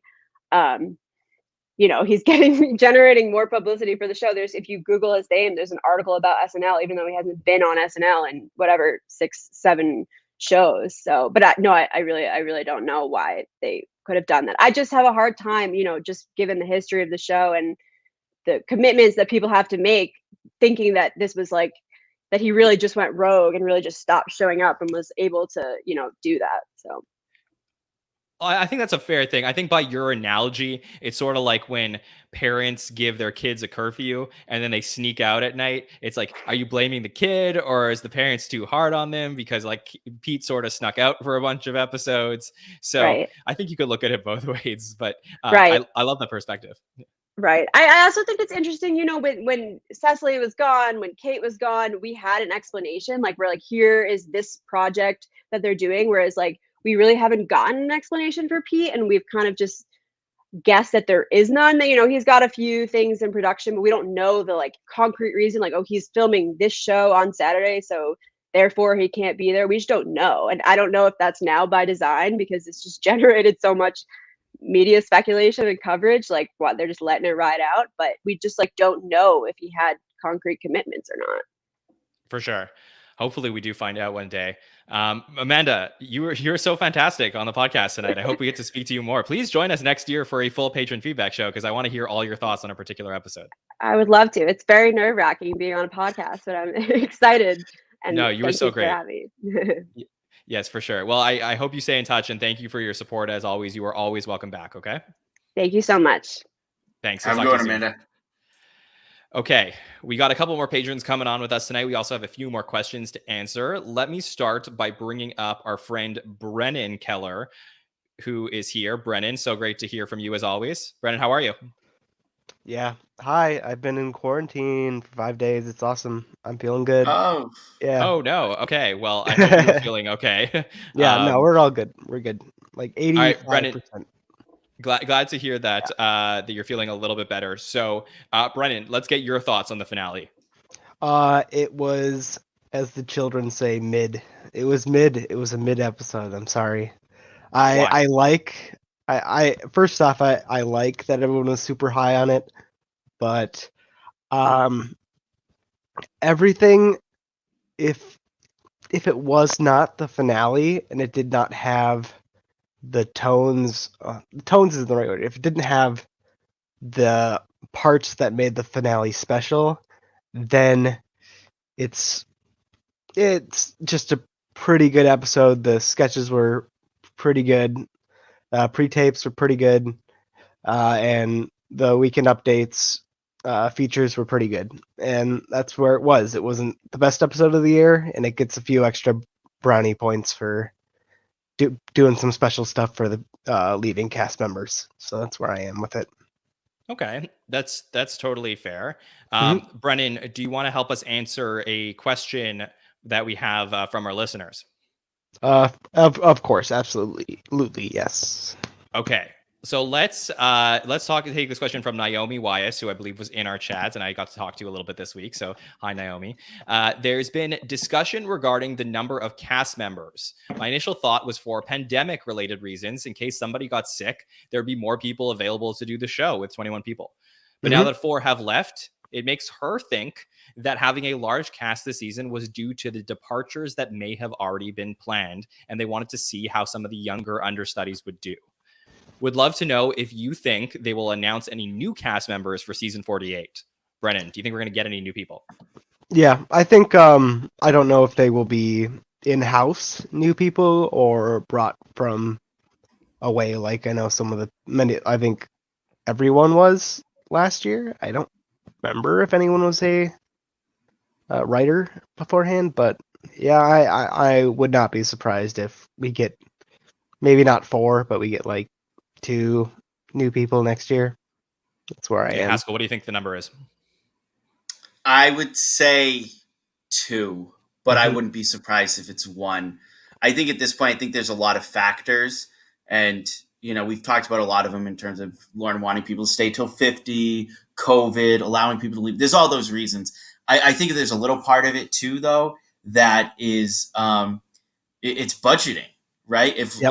If Lauren cuts down to a 12-person cast, I think his budget's going to be for a 12-person cast moving forward. I think I'm not saying this is a major reason. I'm just saying from a business mind, I'm sure there is producers, people at SNL that say, we're probably never going to get back up to this if we cut it down.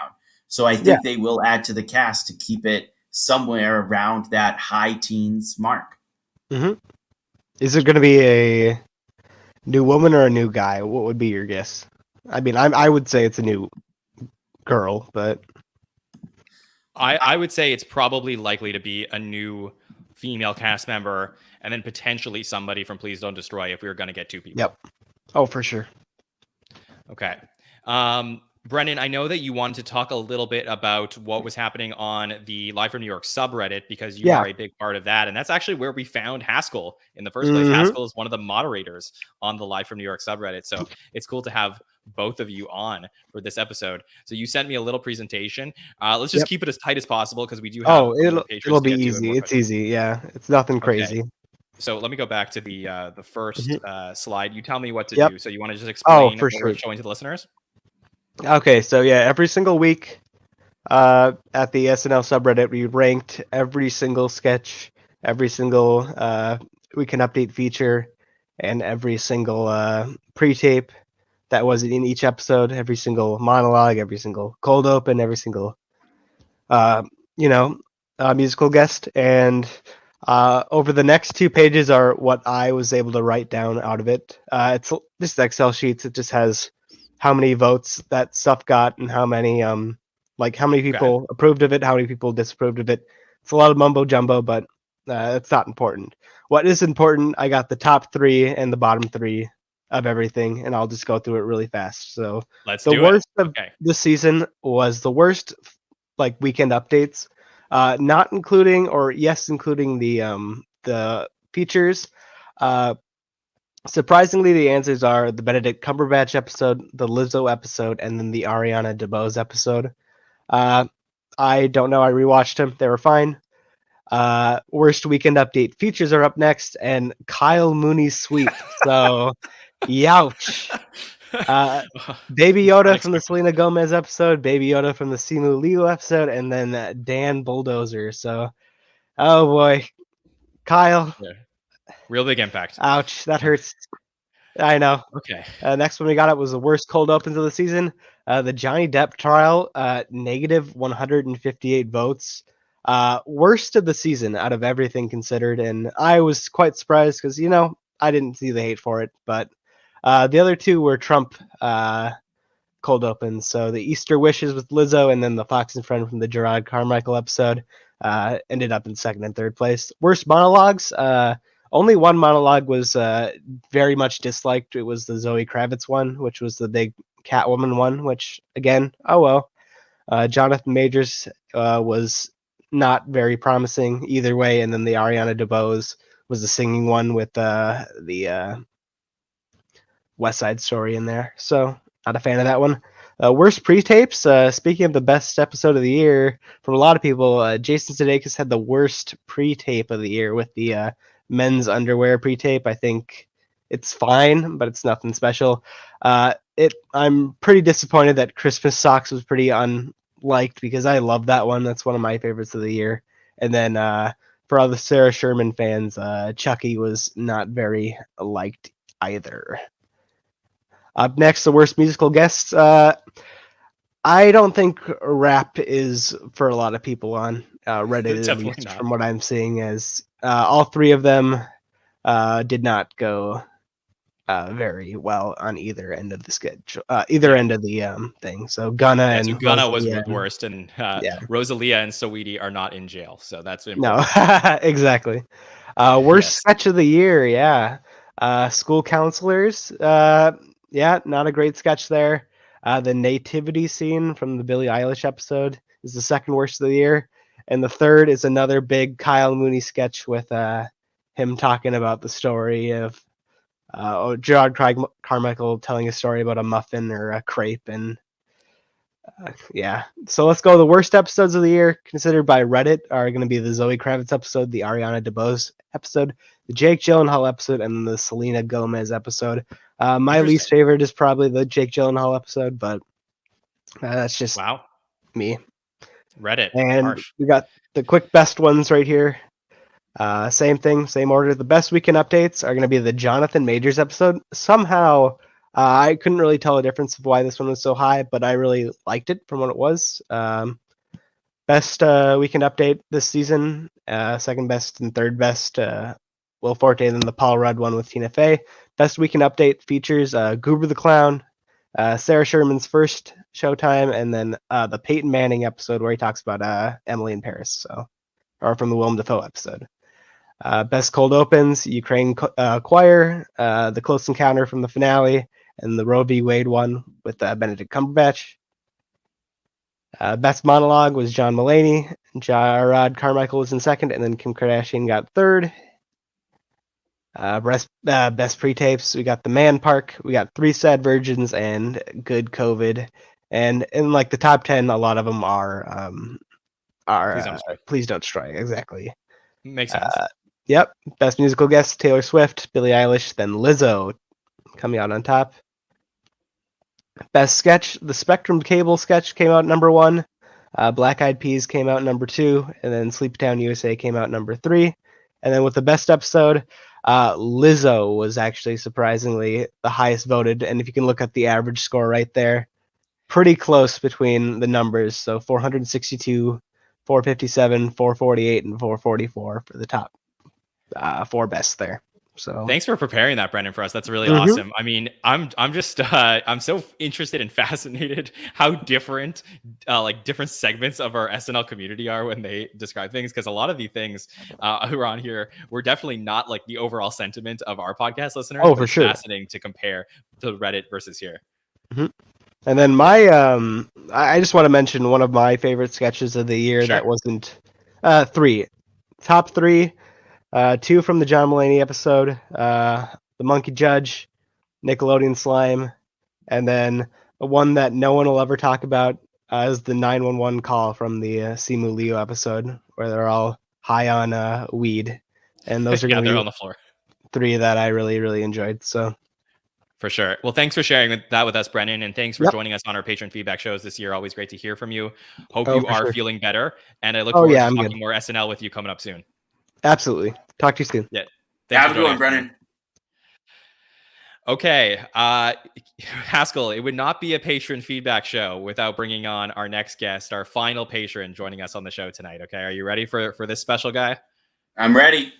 All right, let's do it. Bringing in the great Casey Killingsworth to wrap up our patron feedback show. Casey, how are you?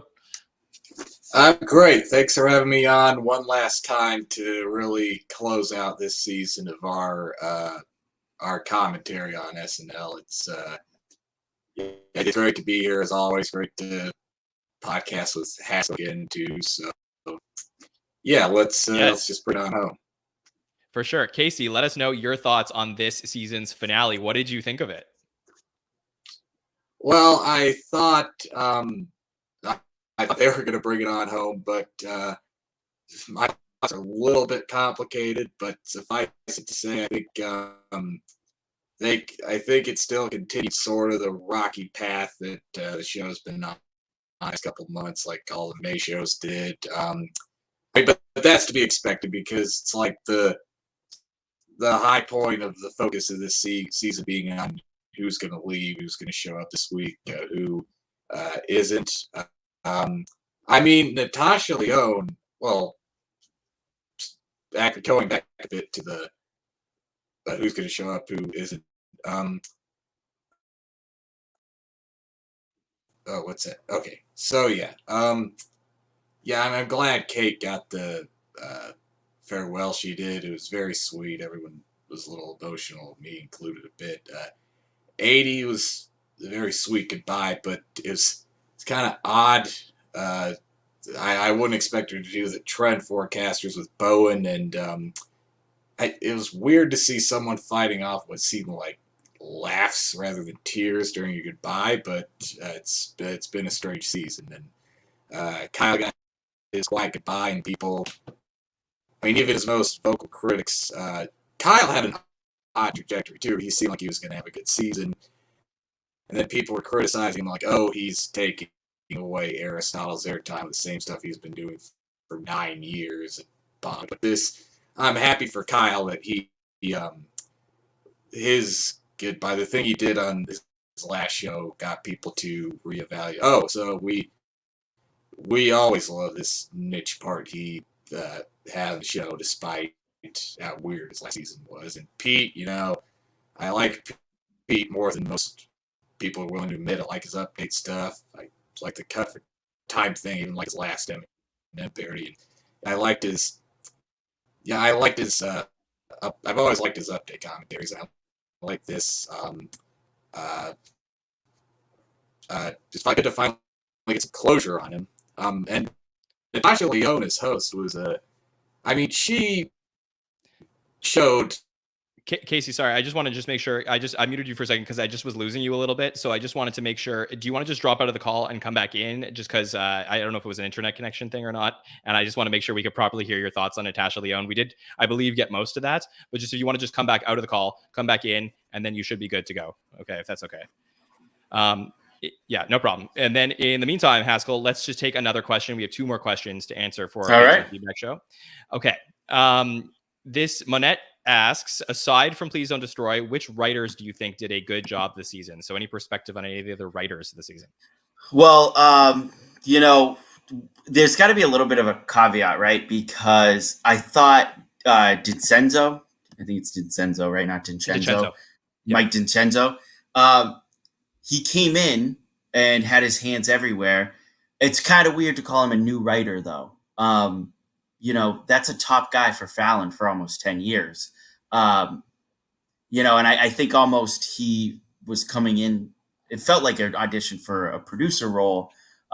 He obviously, I think, had the most pull. I thought Rosebud Baker brought out the best in Michael Che, and I'd be excited to see that pairing moving forward. Yeah, that's an interesting thing. I do agree the perspective on Mike DiCenzo, Jake Nordwind. I think those are guys that seem to be doing pretty good with each other. Rosebud Baker was a great addition partway through the season. So really second all of those thoughts. Casey, do we have you now? Are you okay? Let me hear. Yeah. Can you guys? I can hear you guys. It's a little choppy, Casey. It might be an internet connection thing. We could try if you want to just give us your thoughts on Natasha Lyonne, and if it doesn't work, obviously we do get to hear from you in the chat always. So we can continue to do that to get your thoughts on the finale. Okay, so yeah, I thought Natasha showed the most untapped potential of any SNL host in recent history. She was on a whole nother level, but they did not use that at all. It seemed like the only thing they had her do was a monologue, just like men and mustaches. So, and I get that the host wasn't going to be the focus because everyone's leaving, and she was just there for their emotional support. But yeah, she's someone who really deserves a second chance to host a more safe season when we know everyone who's supposed to be there is supposed to be there. I mean, like Natasha Lyonne was the polar opposite of Selena Gomez the week before. It was like, hey, Selena, everybody's called. She wants her whole vibe back. So that's that's my whole take on the season finale. And the one last thing I want to say is, sure. I think what's keeping me going with SNL at this point, keeping me watching, keeping me doing the blog, would be, besides just being part of this community that you guys built, is being, now that there's just a huge vacancy in the cast, who's going to fill that vacancy? Who's going to be the next group to just take over the show?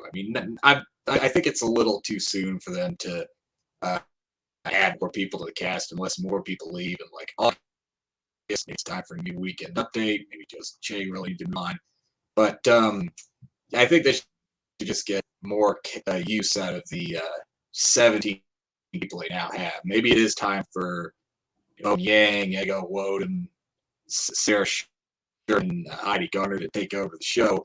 Just be the leads, the face of the show. I think it's definitely time to see what J.J. and Aristotle can do, see why they hired him. For Aristotle, he really needs a chance to show us what he can do, and J.J. just needs to show us. They just need to let him do more characters and more just non-political impression stuff.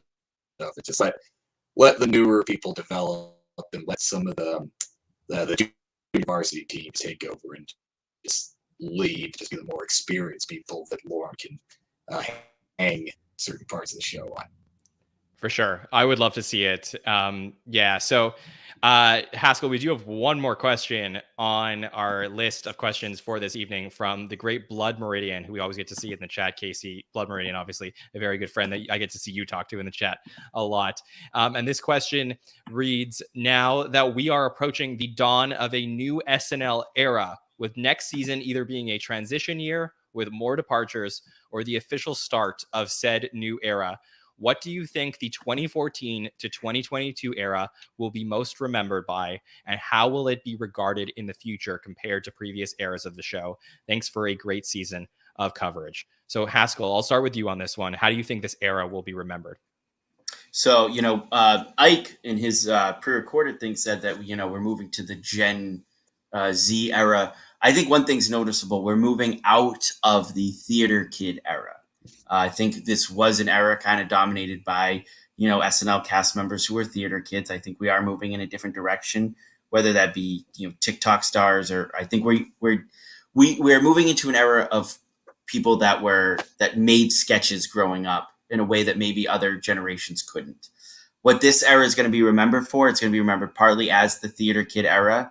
And I think and it's fun to be able to close the book on things. And if we're closing the book right now on 2014 through 2022, I think we'll still remember it for the early part of this era. I think 41, 42, a little bit of 43 is still going to be the high watermark. And it's still going to be remembered for the heavy Trump stuff. The heavy Trump humor, having to deal with a lot of that stuff, is going to be the defining mark of this era. 10 years from now, guess what? People are going to look back. I said it earlier in the podcast. People are going to look back and go, wow, we were so lucky. We had Aidy, Bryant, and Cecily Strong, and Kate McKinnon, and Beck Bennett, and Kyle Mooney, and Pete Davidson, and Che, and Jost, all on the show at the same time, and we didn't even appreciate it. For me personally, will it ever live up to the generation before? No, but guess what? That's my era. We talked to other people who grew up with other eras. They'll disagree. But it's SNL. Years from now, we'll look back. We'll marvel at what they were able to put together in 7 days, 22 times a year, 20 whatever we do per season now. Yeah, I think for me, it was like, it'll be hard to talk about this era and not talk about the 2016 election and the 2016 to 2020 administration and how that had such a major impact on the SNL we got to see and the producers' decisions for how to use this cast, and how the cast decided to stay on through that entire, time on the show. I think that is probably what we're going to look back and really remember during this era. And I think that, some of the younger people are so promising on the show, between the writers and the younger people, that I sort of wonder if, unfortunately, this era will get looked at in, kind of like a transition point between, a previous great era that was, a smaller cast but one that is just known now as like the modern day, Beatles of the cast, basically. And then, the next one that's coming up over the next few years, which I really feel like we're building towards. So not to take away anything from these wonderful cast members, but I just feel that the cohesiveness of this era wasn't fully there for me. And I think that's a shame, and will probably have an effect on the overall view of some of these individual cast member accolades down the road. But that's why we have this podcast, right? It's to shout out these people that maybe won't get their shine for the next 15 or 20 years when we look back on this. Casey, do you want to give your input on what this era will be remembered for? Yeah, first I just want to piggyback off what Haskell said about this being the Gen Z era of SNL. I'm seeing that, Pete's left. It's not Pete, even though he was the youngest. He's the closest to Gen Z. But I think if anyone's going to lead into the Gen Z era of SNL, it'll be both Andrew Dismukes and Sarah Sherman. Dismukes, because he's mid-20s, right age, just the right age for, geriatric Gen Z at least. And Sherman's more millennial.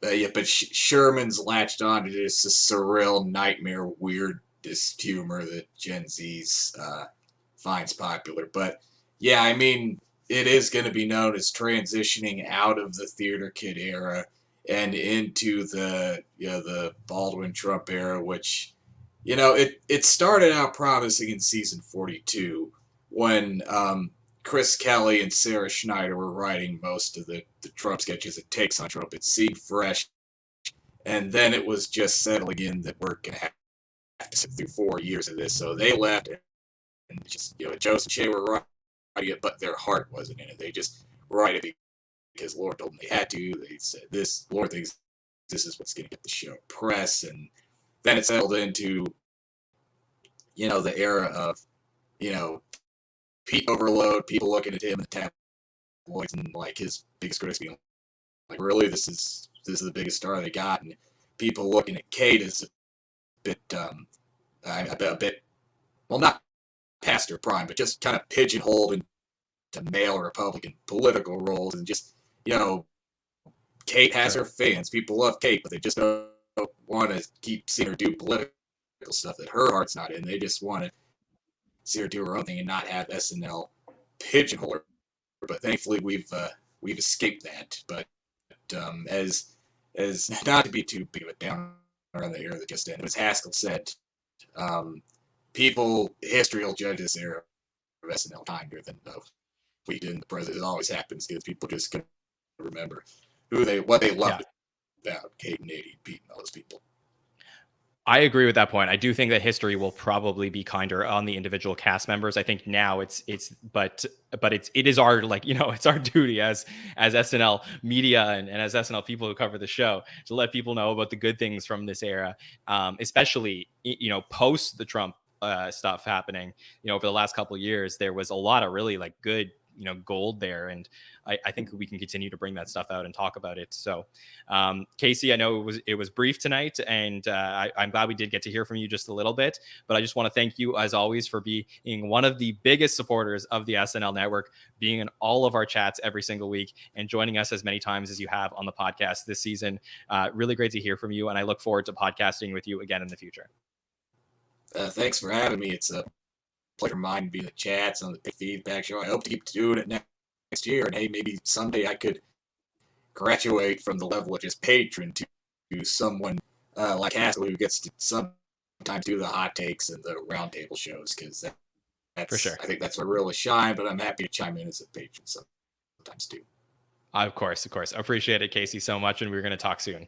Have a good one. Okay, Haskell, thank you for joining us for over 2 hours, 2 hours and 15 minutes that we've been going at this, talking to all these patrons and answering questions. It's been so much fun to get to just talk to you and wrap up the season together with you. You are preparing me for our eventual 24-hour Superfan takeover that we've been planning. That'll come to you someday. Just a quick shout out for the end of the season. I'm getting married in 2 days. I just need to tell my beautiful fiance, who has completely fallen in love with SNL since we met 6 years ago. The amount of ways that she has moved plans around on Saturday nights. She knew if she wanted to get married in May, she knew an early May Saturday wedding could not happen. So just a shout out to her. I love her, and I can't wait to watch all the rest of SNL seasons together with her. Yes, that's so amazing. Yeah, on behalf of everybody at the SNL Network, Haskell, obviously a huge congratulations and a personal mazel tov from me to you on your wedding coming up this weekend. I'm really happy that we got to get you on the show to wrap up the season. Thank you to your lovely fiance for letting you come on the show so close to the wedding. So that's really, really, really nice. Haskell, any final thoughts on the season overall you would like to say, or have we talked your ear off tonight?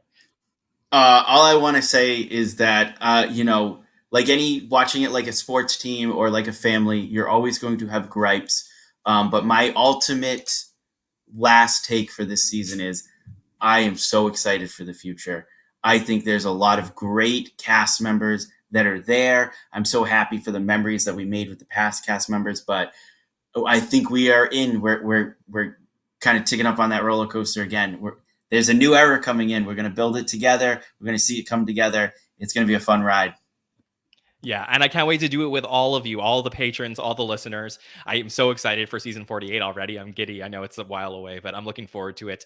In the meantime, though, if you would like to join us tomorrow night at 7 p.m., we will announce the Hall of Fame results live on the SNL Network. So you can join us live for that show. And then come back Monday night. We're going to be here with Rich Tackenberg, Andrew Haynes, and Jillian Cederholm from Entertainment Weekly to wrap up the entire season of the show. We'll be talking about the best sketches, best pre-tapes, all the stuff you got from the Reddit you're going to get from the SNL Network on Monday night. So it'll be a fun way to wrap up the season. We have our final By the Numbers show the following week, and of course, other additional coverage we will do throughout the summer that our patrons will certainly be a part of. So I appreciate all their support, and I definitely want to include them in some of the shows we'll be doing over the summer. Okay, Haskell, where can the listeners reach out to you and find you at any of your stand-up shows? Yeah, Andrew E. Haskell on Twitter and Instagram.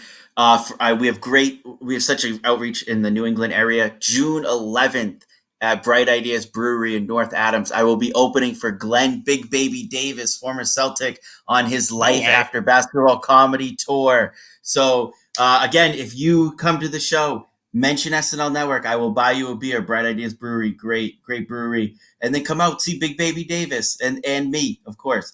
I'd love to see you guys there. Yeah, Big Baby or Lil Baby? Which one do you prefer? Big Baby got us the ring, baby. Yeah, that's for sure. Okay, well, you know where to find the SNL Network on all the social platforms. Please make sure to subscribe to the podcast if this is the first time you are coming on with us. And really, thank you to all the patrons who joined us tonight. Whether the tech worked or the tech didn't, it was like just fun to, get to talk to you. It was like, having like little mini dates with every single one of our patrons. It was really, really cool to get you on the show. So anybody who was nervous to come on, you were fantastic tonight. So appreciate all of you. Okay, for Andrew Haskell, our patrons, everybody in the chat, my name is John Schneider from the SNL Network. Thank you for joining us on these patron feedback shows all season long. We will see you next time, everybody.